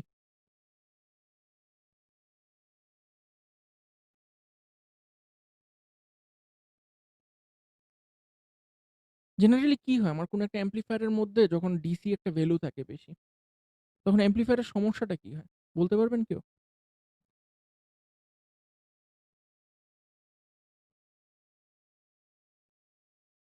কারো কি অ্যাম্প্লিফায়ার নিয়ে করার অভিজ্ঞতা আছে? ল্যাব করার অভিজ্ঞতা আছে? সামিং হইতে পারে, ডিফারেনশিয়াল হইতে পারে, যেকোনো একটা হইলেই হবে। Inverting, sir. Non inverting. করছেন ল্যাব আপনারা? স্যার ইলেকট্রনিক্স ল্যাব করছিলাম, ওইখানে তো কাজ করছিলাম আমরা আপনারা এমপ্লিফায়ার কখনো নিয়ে। এমন দেখছেন যে অ্যাম্পলিফায়ার মনে করেন অ্যাম্পলিফিকেশন করলে কি হয়? একটা বড় একটা সাইন ওয়েভ আসার কথা। মানে ছোট একটা সাইন ওয়েভ থেকে অ্যাম্পলিফাই হয়ে বড় হয়ে যাওয়ার কথা এটা, তাই না? সামিং এ স্যার সামিং এ না, আপনার যদি ইনভার্টিং এও করেন, আপনি যেই RF মাইনাস R1 অনুযায়ী বড় হয়ে যাওয়ার কথা না? যে কোনোটাতেই হবে, অ্যাম্পলিফায়ার মানে তো বের হবে। অ্যাম্পলিফায়ার মানেই তো বড় হবে, তাই না? জি কিন্তু আপনারা কখনো দেখছেন যে এটা না পেয়ে আপনি এরকম একটা ফ্ল্যাট রেসপন্স পাইতেছেন? জি মানে ঝামেলা হইছে, কোনো একটা ঝামেলা অবশ্যই হইছে, যেটার কারণে আপনি এরকম ফ্ল্যাট রেসপন্স পাইতেছেন। এই ফ্ল্যাট রেসপন্সটা বা স্যাচুরেশনটা কেন পান? কেউ কি বলতে পারবেন?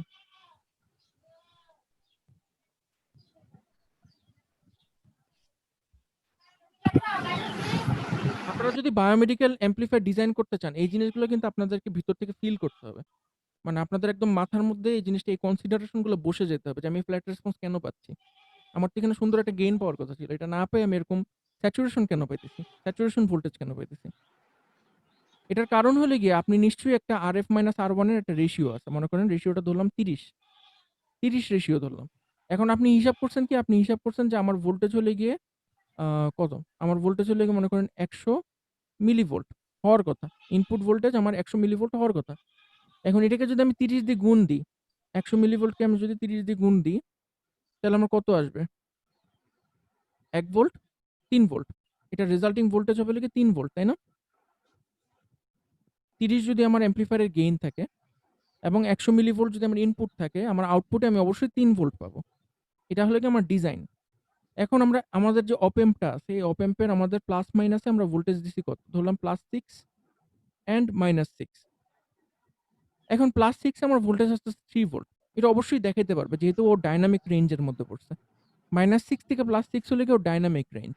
এই ডায়নামিক রেঞ্জের মধ্যে পড়ছে ওর। এইজন্য আমি দেখাইতে পারতেছি। কোনো একটা পার্টিকুলার জায়গায় মনে করেন ওর ভোল্টেজ 100 মিলিভোল্টের জায়গায় 100 মিলিভোল্টের জায়গায় 1 ভোল্ট চলে আসলো। 100 মিলিভোল্টের জায়গায় 1 ভোল্ট চলে আসলো। এখন এটার আউটপুট কত হবে? কোনো একটা কারণে 100 মিলিভোল্টের জায়গায় 1 ভোল্ট চলে আসলো। তাহলে 30 ভোল্ট হবে। 30 ভোল্ট হবে। 30 ভোল্ট তো রিজনেবলি আমাকে দেখানোর কথা। আমার অ্যাম্পলিফায়ারে 30 ভোল্ট হইতেছে, তো সমস্যা কি 30 ভোল্ট দেখাইতে? কিন্তু এখানে স্যার আমার রেঞ্জ তো দেয়া আছে +6 আর -6। এটা তো আমার ডায়নামিক রেঞ্জের মধ্যে পড়তেছে না, তাই না? জি তো তখন ও দেখাইতে পারবে না। ও সর্বোচ্চ কতটুকু দেখাইতে পারবে? ও তো প্লাস আপ্রাণ ম্যাক্সিমাম চেষ্টা 6 করবে, পর্যন্ত। ও আপ্রাণ চেষ্টা করবে 30 ভোল্ট দেখানোর জন্য। কিন্তু ওর তো একটা লিমিটেশন আছে। ওর লিমিটেশন হলো গিয়ে +6 পর্যন্ত। এর বেশি ও দেখাইতে পারবে না। ওর ক্ষমতা নাই। কি করার আছে? তো এইজন্য ও এখানে শুধুমাত্র +6 পর্যন্ত একটা স্যাচুরেশন দেখাবে যে ভাই আমি চেষ্টা করতেছি কিন্তু হইতাছে না। আমার ক্ষমতা আছে শুধু +6 পর্যন্ত। এখন আপনারা বুঝতে পারতেছেন যে এটার সমস্যাটা কি হাফ সেল পটেনশিয়ালের? আপনার হাফ সেল পটেনশিয়াল কোনো একটা ইলেকট্রোডে যদি বেশি থাকে, একটা ইলেকট্রোডের তুলনায় আরেকটা ইলেকট্রোডে যদি বেশি হাফ সেল পটেনশিয়াল থাকে, তখন আপনার কি হবে? যে আপনার শরীরের ইনপুটটাও যতটুকু এমপ্লিফাই হচ্ছে, হাফ সেল পটেনশিয়ালটাও তো ততটুকু এমপ্লিফাই হবে, তাই না? তো শরীরের ইনপুটের সঙ্গে আপনার হাফ সেল পটেনশিয়াল যোগ হয়ে আপনার একে তো আপনি অরিজিনাল রিপ্রেজেন্টেশনটা পাইতেছেন না। এটা তো বাদই দিলাম। কিছু, কিছু ক্ষেত্রে পুরা জিনিসটা এরকম স্যাচুরেটেড হয়ে যেতে পারে। কারণ শরীরের তুলনায় এই পটেনশিয়ালটা এত বেশি হইতে পারে যে আপনার পুরো অ্যাম্পলিফায়ারকে রেজাল্টকে স্যাচুরেটেড করে দিবে। সমস্যাটা বুঝতে পারছেন স্যার এখন? স্যার এই পটেনশিয়ালটা কমানোর মানে ব্যবস্থা নেই? হ্যাঁ, এটাই তো দেখবো আমরা। পটেনশিয়াল কমানোর ব্যবস্থা আছে নাকি? আপনি ভালো কোয়েশ্চেন করছেন একটা। যে পটেনশিয়ালটা কমানোর ব্যবস্থা আছে নাকি? অবশ্যই কমানোর ব্যবস্থা আছে। নাহলে আর আমরা ইঞ্জিনিয়ার কেন? কিন্তু মানে হাফ সেল পটেনশিয়ালে এখন পর্যন্ত আপনাদের যেটা জানা লাগবে যে এই জিনিসটা কেন তৈরি হয় এবং হাফ সেল পটেনশিয়াল কিন্তু 2 ধরনের হইতে পারে। একটা হইতে পারে পজিটিভ, যেমন যেই ক্ষেত্রে আপনার এখানের এই ইনস্ট্যান্স এ দেখাইছে, এখানে অ্যানায়নটা দেখায় নাই। এই পুরা স্লাইডটা ওরা ডিজাইন করছে ক্যাটায়নের রেসপেক্টে। ওরা অ্যানায়নকে কাউন্ট করে নাই। ঠিক আছে? ওরা পুরো জিনিসটাকে ক্যাটায়নের রেসপেক্টে ডিজাইন করছে। সো আমরাও ক্যাটায়নের রেসপেক্টেই পড়ব। ক্যাটায়নের রেসপেক্টে কি পড়ব? ওরা বলছে যে এখানে কোনো মেটাল একটা আয়ন, সেই মেটাল আয়নটা যদি এই মেটালের যেই স্ক্যাফোল্ডটা আছে, এই স্ক্যাফোল্ডটা পার হয়ে যদি সে ইলেক্ট্রোলাইটে চলে যায়, তাহলে এখানে এক্সেস ফ্রি ইলেকট্রন তৈরি হবে। সেই এক্সেস ফ্রি ইলেকট্রনের কারণে এটার ইন্টারফেসের চার্জ হয়ে যাবে নেগেটিভ এবং এই ইলেকট্রোলাইটের যে পজিটিভ চার্জটা সে নিজের দিকে অ্যাট্রাক্ট করবে। তো এইখানে যে আপনার পটেনশিয়ালটা তৈরি হবে সেটা হবে হলো কি নেগেটিভ। কারণ আপনি যদি এখানে একটা ভোল্টমিটারের লাল প্রান্তটা যদি এখানে ধরেন আর কালো প্রান্তটা যদি এখানে ধরেন, তখন আপনি ভোল্টেজটা পাবেন নেগেটিভ। সো এই ক্ষেত্রে আপনার হাফ সেল পটেনশিয়ালের ভ্যালু হবে নেগেটিভ। উল্টাটা যদি হয় যে একটা মেটাল এটা এটার সঙ্গে যুক্ত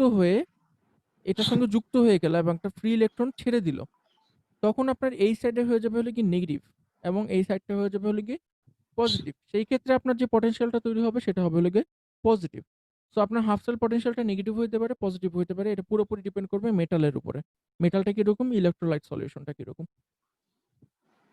সো এখন আসা যাক যে বিভিন্ন ধরনের ম্যাটেরিয়ালের হাফ সেল পটেনশিয়াল কিরকম থাকে। এই জিনিসটা আমরা পরে দেখবো। ইলেকট্রিক ডাবল লেয়ার এটা খুবই ইম্পর্টেন্ট একটা কনসেপ্ট। আমরা পরবর্তীতে যখন অ্যাডভান্সড বায়োলজিক্যাল সেন্সর দেখবো, মানে আমি যে বিষয়ে আগে কাজ করছি, ন্যানো সেন্সর বা মাইক্রো সেন্সর যেগুলি আছে, ওগুলোর জন্য আমরা ডাবল লেয়ারটা খুবই ইম্পর্টেন্ট। তো এটাতে আমরা আসবো একটু পরে। আগে আমরা দেখে নিয়েছি বিভিন্ন ম্যাটেরিয়ালের হাফ সেল পটেনশিয়াল কিরকম। তো এখানে একটা লিস্ট দেওয়া আছে। এখানে বিভিন্ন ম্যাটেরিয়ালের হাফ সেল পটেনশিয়ালের একটা লিস্ট দেওয়া আছে। দেখেন, মনে করেন আমরা সবচেয়ে ভালো কোনটা হতে পারে, স্বর্ণ, অরাম।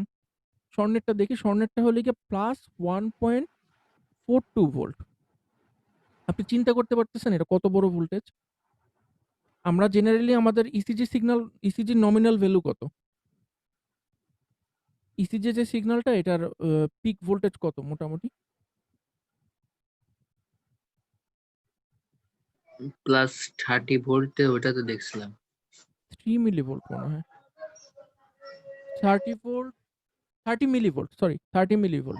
Sir millivolt. তো 30 মিলিভোল্টে আপনি যদি +6 -6 রেলে দেখতে চান, আপনি এটাকে মোটামুটি 3 ভোল্টে দেখতে চাবেন, তাই না? জি স্যার। আপনি যদি 3 ভোল্টে দেখতে চান আপনাকে কত টাইমস গেইন করতে হবে? 100 টাইমস। সেটা তো করাই লাগবে। 100 টাইমস করাই লাগবে, নাহলে তো আপনি ওই 3 ভোল্টে দেখতে পারবেন না, ওই রেলের মধ্যে দেখতে পারবেন না। এখন যদি আপনি 100 টাইমস গেইন করেন, আপনার যদি কোনোভাবে এক হাতে মনে করেন স্বর্ণ দিলেন, আরেক হাতে দিলেন আরেকটা অ্যালুমিনিয়াম, তাহলে এই দুইটার যে ভোল্টেজ ডিফারেন্স কত বড় দেখেন। অ্যালুমিনিয়ামে হলে গিয়ে -1.7 আর স্বর্ণতে হলে গিয়ে +1.42। এটার দুইটার ডিফারেন্স দাঁড়াবে হলে গিয়ে 3 ভোল্টের কাছাকাছি। এটাকে 100 টাইমস গেইন করলে আসবে 300 ভোল্ট। আপনার নিশ্চয়ই 300 ভোল্ট দেখাইতে পারবে না। অ্যাম্প্লিফায়ার নিশ্চয়ই 300 ভোল্ট দেখাইতে পারবে না। আবার আপনি মনে করেন 2 হাতে দিলেন স্বর্ণ, 2 হাতেই দিলেন স্বর্ণ। কিন্তু দেখা যাবে যে স্বর্ণের আপনার ইসের কারণে ওই থিকনেস এবং লেন্থের উপর ভ্যারি করে এই ভোল্টেজটা ভ্যারি করবে। তো ভোল্টেজটা ভ্যারি করলে এটার যে ডিফারেন্সটা, এই ডিফারেন্সটা এমপ্লিফাই হবে তখন। 2 হাতের যেই যদি একই ইলেকট্রোড ইউজ করেন, দেখা যাবে যে কিছুটা মিসম্যাচ থাকবে। সেটা আপনার স্কিন প্রিপারেশন এর কারণে হইতে পারে, স্বর্ণের পিউরিটির কারণে হইতে পারে। অনেক ধরনের ফ্যাক্টর আছে যেটার কারণে মিসম্যাচ হইতে পারে। মিসম্যাচ হলে যে মিসম্যাচের যে ভ্যালুটা, এই ভ্যালুটাও কিন্তু আপনার এমপ্লিফাই হবে। সো যার অরিজিনাল ভোল্টেজটাই বেশি, এর মধ্যে মিসম্যাচ ভোল্টেজটাও বড় হওয়ার চান্স বেশি। এইজন্য আমাদের ইঞ্জিনিয়ারদের প্রেফারেন্স হলো গিয়ে এমন একটা ইলেকট্রোডের ম্যাটেরিয়াল খুঁজে বের করা, যে ম্যাটেরিয়ালটা আমাকে সবচেয়ে কম হাফ সেল পটেনশিয়াল দিবে। একটা মজার ব্যাপার কি, আপনারা খেয়াল করবেন যে বায়োলজিক্যাল যত মেজারমেন্ট করা হয়, যেমন ওখানে ইইজি বলেন, ইসিজি বলেন, ইএমজি বলেন, সবকিছুই কিন্তু আপনারা দেখবেন যে সিগন্যালটা কিন্তু না হয় একটা ডিফারেনশিয়াল সিগন্যাল। এই জিনিসটা কি আপনারা খেয়াল করছেন যে কোনো সিগন্যাল, মনে করেন একটা হাত থেকে কিন্তু কখনো সিগন্যাল নেওয়া হয় না, বা শুধু পা থেকে কিন্তু কখনো সিগন্যাল নেওয়া হয় না, বা ইএমজির ক্ষেত্রে শুধুমাত্র একটা নিডল ইউজ করে হাতের মধ্যে, আরেকটা নিডল আপনার পুরো সিস্টেমের গ্রাউন্ডে ইউজ করে কিন্তু আপনার কখনো সিগন্যাল নেওয়া হয় না। বায়োলজিক্যাল সিগন্যাল কিন্তু সবসময় 2টা ইলেকট্রোড ইউজ করে একটা ডিফারেনশিয়াল সিগন্যাল নেওয়া হয়। এই জিনিসটা কি আপনারা খেয়াল করছেন এখন পর্যন্ত?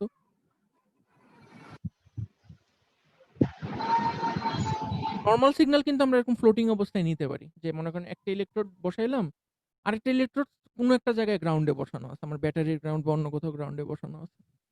কিন্তু বায়োলজিক্যাল সিগন্যাল কিন্তু সবসময় 2টা ইলেকট্রোড শরীরের কোনো একটা জায়গায় বসে তারপর এখান থেকে একটা ডিফারেনশিয়াল সিগন্যাল নেওয়া হয়, একটা ডিফারেন্স এমপ্লিফায়ার বা ইনস্ট্রুমেন্ট এমপ্লিফায়ার ইউজ করে একটা ডিফারেন্স সিগন্যাল নেওয়া হয়। ইসিজির ক্ষেত্রেও দেখবেন যে এই যে এলএ মাইনাস আর এ, ইইজির ক্ষেত্রেও দেখবেন যে প্রত্যেকটা প্রোবের সঙ্গে কিন্তু একটা রেফারেন্স বিয়োগ করা হয়। ইএমজির ক্ষেত্রেও সেম। এই ডিফারেন্স সিগন্যালটা নেওয়ার কারণ হলো গিয়ে যে এখানে যদি কোনো কিছু একটা থাকে আর এখানে কোনো কিছু যদি একটা থাকে, আমরা সবসময় চেষ্টা করি এই দুইটার মধ্যে বিয়োগ করার জন্য, বিয়োগ ফলটা নেওয়ার জন্য। আপনাদের মধ্যে চালাক কেউ কি বলতে পারবেন এই বিয়োগটা কেন করি আমরা?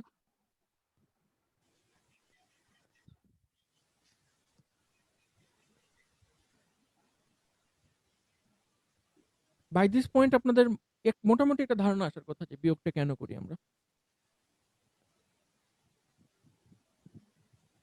মানে একটা হিন্ট দিতে পারবেন কেন বিয়োগটা করি? বিয়োগ করলে ভ্যালুটা মাইনাস থাকলে আবার যদি বিয়োগ করতে প্লাস হবে না? না। আর কেউ বলতে পারবেন? আর কেউ ট্রাই করবেন? একটা জিনিস চিন্তা করে একটা দেখেন, মনে মিনিমাম করেন ভ্যালু নেওয়ার জন্য। আপনার শরীরের মধ্যে অনেক ধরনের নয়েজ আছে। নয়েজ মানে তো আপনারা বুঝেন আনওয়ান্টেড সিগন্যাল। যে জিনিসটা আমরা চাই না, পছন্দ করি না। এটার মধ্যে আপনার হাফ সেল পটেনশিয়ালও কিন্তু আমার একটা আনওয়ান্টেড সিগন্যাল। আবার এটার সাথে কি আছে মনে করেন আপনার আশেপাশের যে বিদ্যুতের ইন্সট্রুমেন্ট আছে অন্যান্য ওখান থেকে নয়েজ আসতেছে। একটা জিনিস চিন্তা করে দেখেন যে শরীরের একটা পার্টে যদি কোনো একটা নয়েজ থাকে, এটা একটা কোয়ান্টিটি, ঠিক আছে? একটা নয়েজ আছে। সিমিলার নয়েজটাই কিন্তু শরীরের অন্য একটা জায়গাতেও থাকবে। যেহেতু শরীর একটা ভলিউম কন্ডাক্টর। আমরা পড়ছিলাম যে ২ নম্বর ক্লাসে, ৩ নম্বর ক্লাসে। যেহেতু ভলিউম কন্ডাক্টর এখানে যে নয়েজটা থাকবে শরীরের অন্য একটা পার্টেও সেই একই নয়েজ থাকবে। আপনি যদি ২ টা সিগন্যাল বিয়োগ করে দেন, এই নয়েজটার থেকে কিন্তু এই নয়েজটা অটোমেটিক বিয়োগ হয়ে নয়েজটা কিন্তু বেশ কিছুটা ক্যানসেল আউট হয়েই কিন্তু আপনার আউটপুট সিগন্যাল দিবে। আমার কথাটা কি বুঝতে পারছেন সবাই? আপনাদের এখানে কি কেউ মিউজিক করেন? গান বা গিটার বাজান? আমি মনে হয় আগের ক্লাসে একবার জিজ্ঞেস করছিলাম। সজীব গিটার বাজায়। আছেন সজীব? বারবার সাউন্ড মানে ঠিক মিউজিশিয়ানদের কথা কেন আনতে হয়? কারণ বায়োলজিক্যাল সিগন্যালের সঙ্গে মিউজিকের সিগন্যালের অনেক বড় একটা মানে মিল আছে। অনেক জায়গাতেই বড় একটা মিল আছে। সজীব কি আসছে ক্লাসে? ছিল, এখন নাই। আচ্ছা, থাকলে আমি হয়তো ওনার কাছ থেকে জানতে পারতাম যে সাউন্ডে গিটারের সিগন্যাল বা ইসের সিগন্যালের নয়েজটা কিভাবে দূর করে। ঠিক একইভাবে দূর করে। একদম ঠিক একই টেকনিকে দূর করে, ডিফারেন্স করে বিয়োগ করে। স্যার আমি যতটুকু দেখছি সজীব যখন গিটার বাজানো শুরু করে তখন একটা ফোনে একটা স্কেলে সে কিভাবে জানে টোনটা দিয়ে বাজায় আর ফোনের সাথে মানে গিটার একটা স্কেল ম্যাচ করে। আমরা শব্দ করলে মাঝখানে চুপ থাক এটা ম্যাচ করতে হবে তারপর গিটার ইয়ে করে ও এইভাবে স্যার দেখছিলাম। আচ্ছা। গিটারের ক্ষেত্রে কি হয়? মানে গিটারের যে আপনার প্লাগটা, মানে গিটারের তারটা কিন্তু আপনার নরমাল আমরা যে ইউএসবি তার ইউজ করি বা নরমাল যে সাউন্ডের জ্যাক ইউজ করি আমাদের 3.5 মিলিমিটার, গিটারের ইটা কিন্তু একরকম না। গিটারের যে প্লাগটা ইউজ করা হয় আপনার যদি কখনো ইন্সট্রুমেন্ট সাইডে না মানে অ্যাম্প্লিফায়ারের যেই প্লাগটা যাইতেছে, এই প্লাগটা যদি আপনারা খুলেন কখনো, তখন দেখবেন কি প্লাগটা এরকম। প্লাগের মধ্যে টোটাল ৩ টা পিন থাকে। ১ টা, ২ টা, ৩ টা এরকম ৩ টা পিন থাকে। আপনারা কখনো দেখছেন? ৩ টা পিন থাকে যে এরকম? চাইলে দেখতে পারেন। এই অনলাইনে সার্চ করে দেখতে পারেন। এরকম ৩ টা পিন থাকে। তো জেনারেলি আমাদের নরমাল ফোনের যে তার থাকে বা হেডফোনের যে তার থাকে, এই হেডফোনের তারে কিন্তু আপনার যদি শুধুমাত্র এক কানে সাউন্ড শুনেন আর গ্রাউন্ড, এটা ২ টার জন্য কিন্তু জাস্ট ২ টা তারই যথেষ্ট। একটার মধ্যে আসবে সিগন্যাল আর একটা হলো গিয়ে গ্রাউন্ড। নরমাল আমাদের যে হেডফোনের তার আছে। কিন্তু আমরা যে লাইভ ইন্সট্রুমেন্ট যেগুলি থাকে, স্টেজে যেগুলো দিয়ে পারফর্ম করা হয় বা রেকর্ড করা হয়, ওগুলার তার থাকে অনেক লম্বা এবং ওটার মধ্যে এরকম ৩ টা করে থাকে, পিন থাকে। ৩ টা পিন কেন থাকে দেখেন মানুষ কত চালাক। যারা এই জিনিসটা ডিজাইন করছে ওরা কত চালাক। আমি যতবারই চিন্তা করি আমি ততবারই অবাক হই যে মানুষের মাথায় এত বুদ্ধি কোথা থেকে আসে। ওরা করছে কি যে এইটা গ্রাউন্ড, ঠিক আছে? এই পিনটা গ্রাউন্ড। এই পিনটা গ্রাউন্ড কোনো সমস্যা নাই। এই ২ টা পিন করে কি আপনি যে গান গাইতেছেন বা গিটার বাজাইতেছেন, একটা করে কি যে গিটারের যে সিগন্যালটা যেই ফেজে সিগন্যালটা হইতেছে ঠিক ওই ফেজেই সিগন্যালটা ক্যারি করতেছে। আরেকটা পিন করে কি যেই সিগন্যালটাতে আপনি গিটারটা বাজাইতেছেন মানে যেই সিগন্যালটা এই পিনে আসতেছে, ও করে কি তার ঠিক উল্টা সিগন্যালটা নেয়। একদম ঠিক 180 ডিগ্রি উল্টা সিগন্যালটা নেয়। এটা লাভ কি হবে কেউ বলতে পারেন? গিটারে বা যারা গান গায় মাইকে, এটা করলে লাভটা কি হয়? উল্টা সিগন্যালটা নিলে?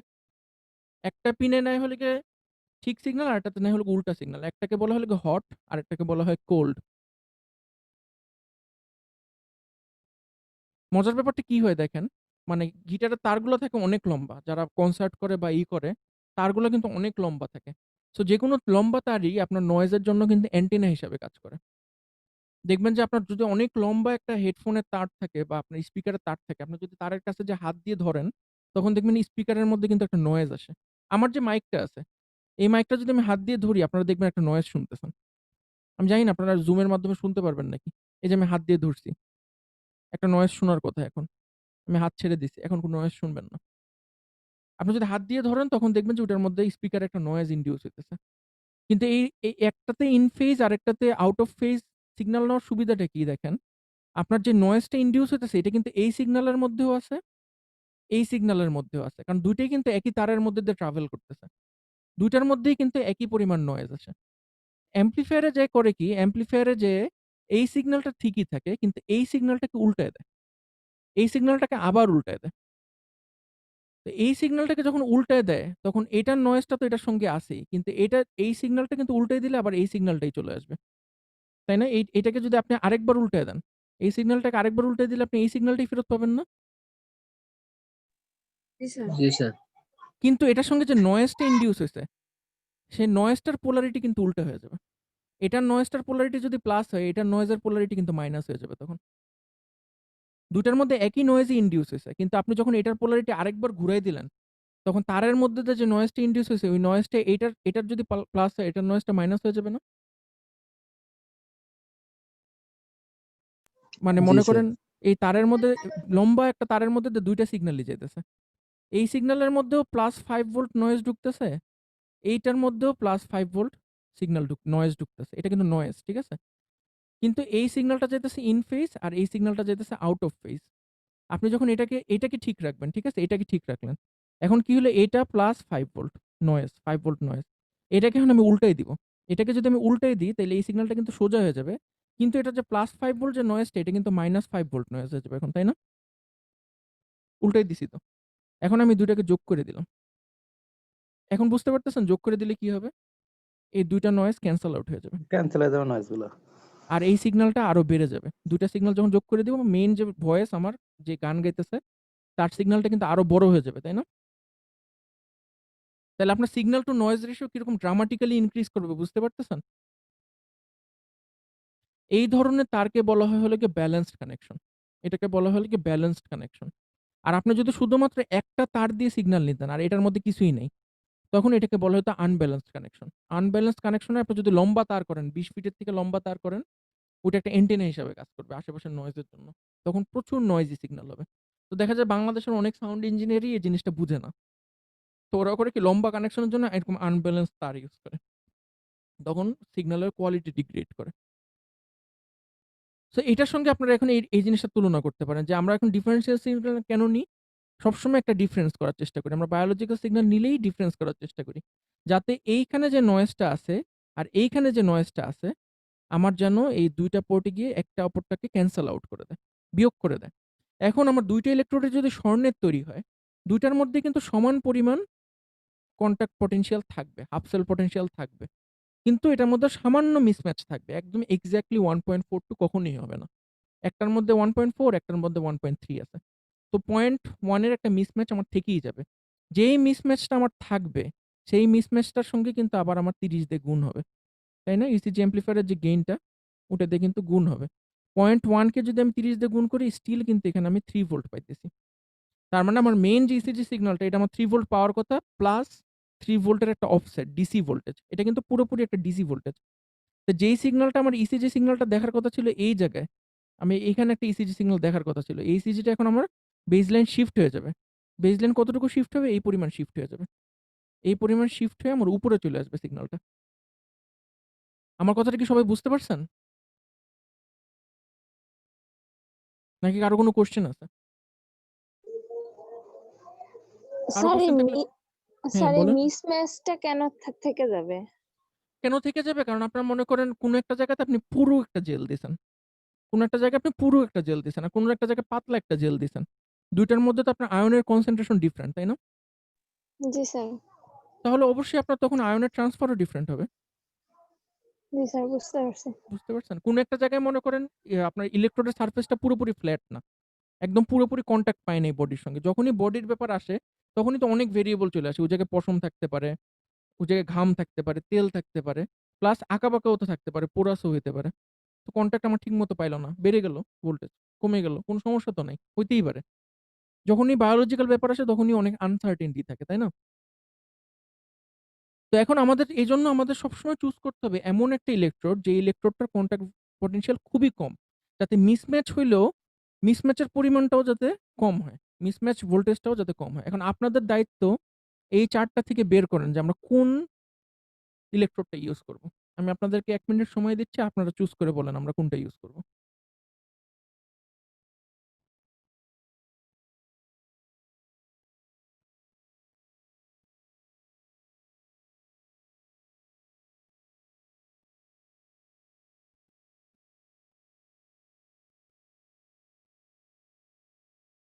পারলেন?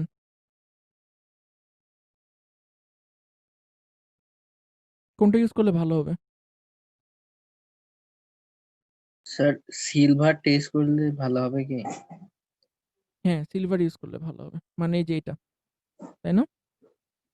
জি স্যার। হাইড্রোজেন বললেন না কেন? হাইড্রোজেন তো 0। স্যার অত খেয়াল করি নাই। হাইড্রোজেন ইউজ করব না কারণ এটা তো গ্যাস। এটার ইলেকট্রোড তৈরি করাটা খুবই ডিফিকাল্ট। এবং এটা হলো কি আমরা রেফারেন্স ইলেকট্রোড হিসেবে ইউজ করি। ঠিক আছে? হাইড্রোজেনটা আমরা রেফারেন্স ইলেকট্রোড হিসেবে খুব বড় মেশিনে ইউজ করি। জেনারেল মেশিনে ইউজ করা হয় না। জেনারেল মেশিনে সিলভার ক্লোরাইডকেই রেফারেন্স ইলেকট্রোড হিসেবে ইউজ করা হয়। এটার কাছাকাছি আরেকটা আছে কি মার্কারি, Hg। দেখছেন? Hg ও কিন্তু কম, বেশ কম। লেডও কিন্তু কম। দেখছেন লেড কম যে? লেড লেড কম, তারপরে হচ্ছে এখানে সিলভার আর একটা নিচে আছে ওইটাও তো কম স্যার। মার্কারি। Hg হলো কি হ্যাঁ। Mercury chloride. মার্কারি, সবচেয়ে তারপর মজার ব্যাপার কিন্তু হলো গিয়ে যে ৫০ বছর আগেও কিন্তু মার্কারি ক্লোরাইডই রেফারেন্স ইলেকট্রোড হিসেবে ইউজ করা হতো। ঠিক আছে? যত বায়োমেডিক্যাল ইনস্ট্রুমেন্ট ৫০-৬০ বছর আগে সবগুলোতে কিন্তু মার্কারি ক্লোরাইডকেই রেফারেন্স ইলেকট্রোড হিসেবে ইউজ করা হতো এবং মার্কারি ক্লোরাইড এবং সিলভার ক্লোরাইড ২ টা ইলেকট্রোড একইভাবে কাজ করে। স্যার একদম এখনো একই টেকনিক কাজ করে। স্যার আমরা তো এখনো যে থার্মালের হচ্ছে ইয়াতেও আমরা তো মার্কারি ইউজ করি। তারপর হচ্ছে করতাম। এখন আর করি মানে না। ডিজিটাল গুলা করতাম না, এখনো অনেকগুলা ইউজ করা হয়। তারপরে বাংলাদেশে দেখবেন, বিদেশে মোটামুটি উঠেই গেছে। বিদেশে এখন কোন জায়গায় মার্কারি ইউজ করে না। এটা কারণটা বলতে পারবেন কেন? মার্কারি ক্লোরাইড আগে ইউজ করা হতো। ইভেন আপনি যদি মার্কারি ক্লোরাইড এখনো ইউজ করেন, আপনি রেজাল্ট কিন্তু বেশ ভালো পাবেন। কারণ এটা জি কিন্তু স্যার। পটেনশিয়াল মোটামুটি খুব কাছাকাছি। কিন্তু কেন ইউজ করি না আমরা মার্কারি ক্লোরাইড? এটা একটা বায়োমেডিক্যাল ইঞ্জিনিয়ার হিসেবে অবশ্যই আপনাদের জানা থাকা লাগবে যে কেন মার্কারি ক্লোরাইড ইউজ করি না। নেক্সট ক্লাসে আপনারা জেনে আমাকে বলবেন। মার্কারি ক্লোরাইড কেন ইউজ করি না এবং মার্কারি থার্মোমিটার আমরা কেন ইউজ করি না? ঝামেলা আছে। খরচ ব্যয়বহুল হয়ে যায়। না, ব্যয়বহুল হয় না। মেডিকেল ইনস্ট্রুমেন্টে সবসময় মনে রাখবেন যে খরচের থেকে বেশি ইম্পোর্টেন্ট হলো কি স্বাস্থ্য। রোগী যদি মারা যায় খরচ দিয়ে আপনি কি করবেন? সেইটার সঙ্গে মার্কারি ক্লোরাইডের একটা সম্পর্ক আছে। ঠিক আছে? রোগীর স্বাস্থ্যের সঙ্গে মার্কারি ক্লোরাইডের একটা সম্পর্ক আছে। সো এখন সব জায়গাতে ওয়াইডলি ইউজড হলো কি sodium chloride. Sorry, sodium chloride বারবার মুখে চলে আসে। Silver chloride. সিলভার ক্লোরাইড সবচেয়ে বেশি এবং একটা মজার ব্যাপার এখানে আরেকটা, সেটা হলো কি সিলভার ক্লোরাইড নরমাল ইলেকট্রোড গুলো যে জারণ বিজারণ হয়। আমরা তো একটু আগে দেখলাম ওই যে ইলেকট্রনের আদান-প্রদান, ইন্টারফেসে যে ইলেকট্রোডের আদান-প্রদান হয় না, জারণ বিজারণ। ওইটা কিন্তু আপনার সিলভার ক্লোরাইডের ক্ষেত্রে ওই প্রসেসটা ঠিক ওইভাবে হয় না। যেই প্রসেসে ওরা আয়ন ট্রান্সফার করে এই প্রসেসটার নাম হলো কি রিভার্স রিডাক্স রিঅ্যাকশন। এই জিনিসটা আপনাদের খুব বেশি একটা জানা দরকার নেই। এটা হলো কি রিভার্স রিডাক্স রিঅ্যাকশন এর মাধ্যমে এটা আয়ন ট্রান্সফার হয়। এই কারণে এটার কনট্যাক্ট পটেনশিয়াল এত কম। ঠিক মার্কারি ক্লোরাইডও একই উপায়েই আয়ন ট্রান্সফার করে, রিভার্স রিডাক্স রিঅ্যাকশন। আপনাদের যদি কারো ইন্টারেস্ট থাকে আপনারা গুগলে সার্চ করে বা ইউটিউবে সার্চ করে দেখেন যে রিভার্স রিডাক্স রিঅ্যাকশন কাকে বলে। এই রিভার্স রিডাক্স রিঅ্যাকশনের কারণে ওর ট্রান্সফার হয়। এই ট্রান্সফারের কারণে আপনার এটার কনট্যাক্ট পটেনশিয়াল খুবই কম থাকে। এবং এটাতে আরেকটা জিনিস আপনাদের মনে রাখতে হবে। সিলভার ক্লোরাইড ব্যবহার করার আগে একটা জিনিস মনে রাখতে হবে যে সিলভার ক্লোরাইডটা আপনি যেই জেলের মাধ্যমে শরীরের সঙ্গে কানেক্ট করবেন, সেই জেলটার মধ্যে কিন্তু অবশ্যই আপনার ক্লোরিন আয়ন থাকতে হবে। আপনি যদি এমন একটা মিডিয়াম ইউজ করেন যে মিডিয়ামের মধ্যে কোনো ক্লোরিন আয়ন নাই, তাহলে কিন্তু আপনি কনট্যাক্ট পটেনশিয়াল তো দূরের কথা, আপনি সিগন্যালই পাবেন না ঠিকমতো। আমার এমফিল শুরু করার ১ম এ আমার সিলভার ক্লোরাইড প্রিপেয়ার করার দরকার ছিল। তো আমরা সিলভার ক্লোরাইড কিভাবে তৈরি করতাম? মানে এটা তৈরি করার সবচেয়ে ভালো উপায় হলো কি আপনি যদি ইলেক্ট্রোলাইসিস করে করেন। মানে হাইড্রোক্লোরিক অ্যাসিডের একটা ডাইলিউট সলিউশন বানিয়ে আপনি যদি তড়িৎ বিশ্লেষণ করে যদি সিলভার ক্লোরাইড ইলেকট্রোড বানান ওটা সবচেয়ে ভালো হয়। কিন্তু আমাদের তো তাড়াহুড়ার মধ্যে এটা করার চান্স থাকে না। প্লাস হাইড্রোক্লোরিক অ্যাসিড হলো একটা কন্ট্রোলড সাবস্ট্যান্স। এই জিনিসটা পাওয়া যায় না। মানে রিকুইজিশন দিতে হয় এটার জন্য। তো আমরা যেটা করতাম যে আমরা একটা সিলভারের তার নিতাম, নিয়ে ওটাকে ঘষতাম। শিরিষ কাগজ দিয়ে ঘষতাম। ঘষে একদম অক্সিডেশন পরিষ্কার করে ফেলতাম। সিলভার অক্সাইডের যে লেয়ারটা ওই লেয়ারটা উঠে ফেলে এটা ব্লিচিং পাউডারের মধ্যে ডুবাই ফেলতাম। ব্লিচিং পাউডারের দ্রবণের মধ্যে ডুবাই ফেললে ওটার উপরে হালকা একটা সিলভার ক্লোরাইডের দ্রবণ পড়তো এবং এটা ৪-৫টা এক্সপেরিমেন্ট করা যেত, এটাতে কোনো সমস্যা হতো না। তা আমার ১ম যে ভুলটা ছিল, হলো কি আমি এমন একটা ইলেক্ট্রোলাইটিক সলিউশনের মধ্যে এটাকে ডুবাইছি যেটার মধ্যে কোনো ক্লোরিনের আয়ন নেই। এটার ফলাফল আমি দেখি কি আমি কোনো রেজাল্টই পাইতেছি না। আমি ভোল্টেজের মধ্যে উল্টাপাল্টা রিডিং পাইতেছি, কোনো ঠিকমতো রিডিং পাইতেছি না। পরে আমি পড়ালেখা করে বুঝতে পারলাম যে আমি এই ভুলটা করতেছি। কারণ এটার যে আয়ন ট্রান্সফার হইতেছে এটা টিপিক্যাল ইলেক্ট্রোকেমিক্যাল রিঅ্যাকশনের মাধ্যমে হইতেছে না। এটা ওই রিভার্স রিডাক্স রিঅ্যাকশনের মাধ্যমে হইতেছে যেটার জন্য ক্লোরিনের আয়ন প্রয়োজন। ক্লোরিনের আয়ন ছাড়া ও আয়ন ট্রান্সফার করতে পারবে না। কারেন্ট কোনো পাস করতে দিবে না। তো পরে আমি যখন পটাশিয়াম ক্লোরাইডে আমার মানে ইলেক্ট্রোলাইটটাকে পটাশিয়াম ক্লোরাইড বানাইলাম এবং পরবর্তীতে এক্সপেরিমেন্ট করলাম। এরপরে আমি আমার পুরো এমফিলেই কিন্তু এই সিলভার ক্লোরাইড দিয়েই এক্সপেরিমেন্ট করছি। কিন্তু আমার জাস্ট একটা জিনিস চেঞ্জ করা লাগছে। সেটা হলো আমার পটাশিয়াম ক্লোরাইডের দ্রবণ ইউজ করা লাগছে। এবং এরপর থেকে আমার আর কখনো কোনো সমস্যা হয়নি কনট্যাক্ট পটেনশিয়াল নিয়ে। সো আমরা জেনারেলি ল্যাবে এভাবেই তৈরি করি এবং সবসময় মনে রাখবেন যে এইটা যখন ইউজ করবেন, আপনার মাঝখানের জেলটা অবশ্যই ক্লোরিন আয়ন এনরিচড হইতে হবে। তো এটা খুবই সহজ। মনে করেন আপনারা যারা বাসায় জেলও তৈরি করছেন, জেলি তৈরি করছেন। আমরা যদি সিম্পলি পানির মধ্যে আগের থেকে এই যে টেবিল সল্ট আমাদের যেটা আছে সোডিয়াম ক্লোরাইড, অনেক বেশি সোডিয়াম ক্লোরাইড দিয়ে পানিটাকে স্যাচুরেটেড করে তারপর এটার মধ্যে একটা জেল দিয়ে দিলাম। জেলাটিন বা এগার জেলের পাউডার দিয়ে দিলাম। তারপর এটা দিয়ে যখন আমরা জেলিটা বানাবো ওই জেলিটাই কিন্তু ক্লোরিনে এনরিচড হবে। বুঝতে পারছেন আমার কথাটা সবাই?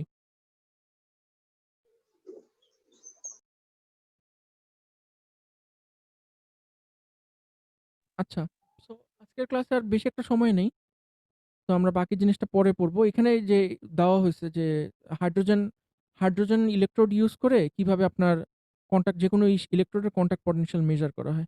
একটা ছবি দেওয়া আছে।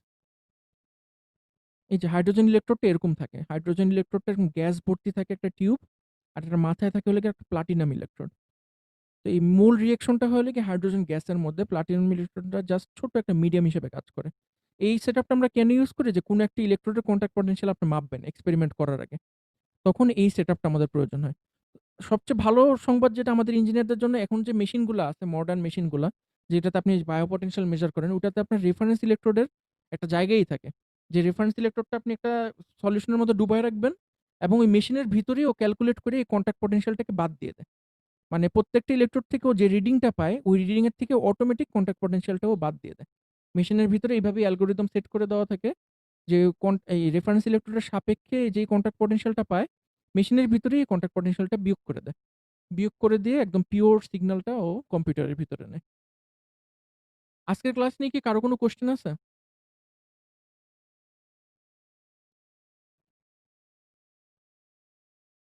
কন্টাক্ট পটেনশিয়াল বা হাফ সেল পটেনশিয়াল নিয়ে বা ইলেকট্রোড ডিজাইন নিয়ে?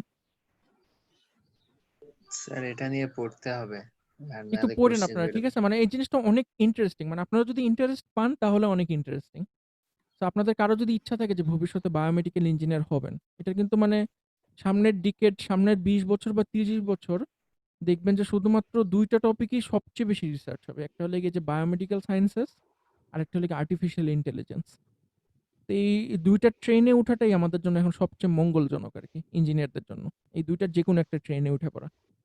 আপনাদের যদি কারো হায়ার স্টাডিজ বা রিসার্চের ইচ্ছা থাকে। সো এই স্লাইডটা খুবই ইনফরমেটিভ এবং বইয়ের চ্যাপ্টারটা আরো বেশি ইনফরমেটিভ।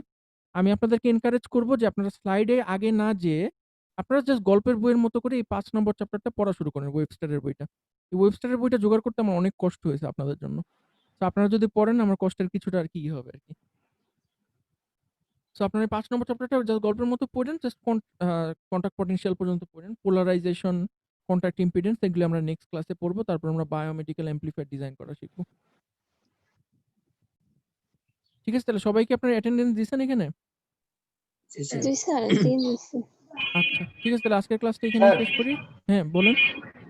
স্যার আমি আর কি রেজিস্ট্রেশন আগে লেটে করছিলাম, মানে নাম এন্ট্রি হয়েছে কিনা এটা একটু জানতে চাচ্ছি।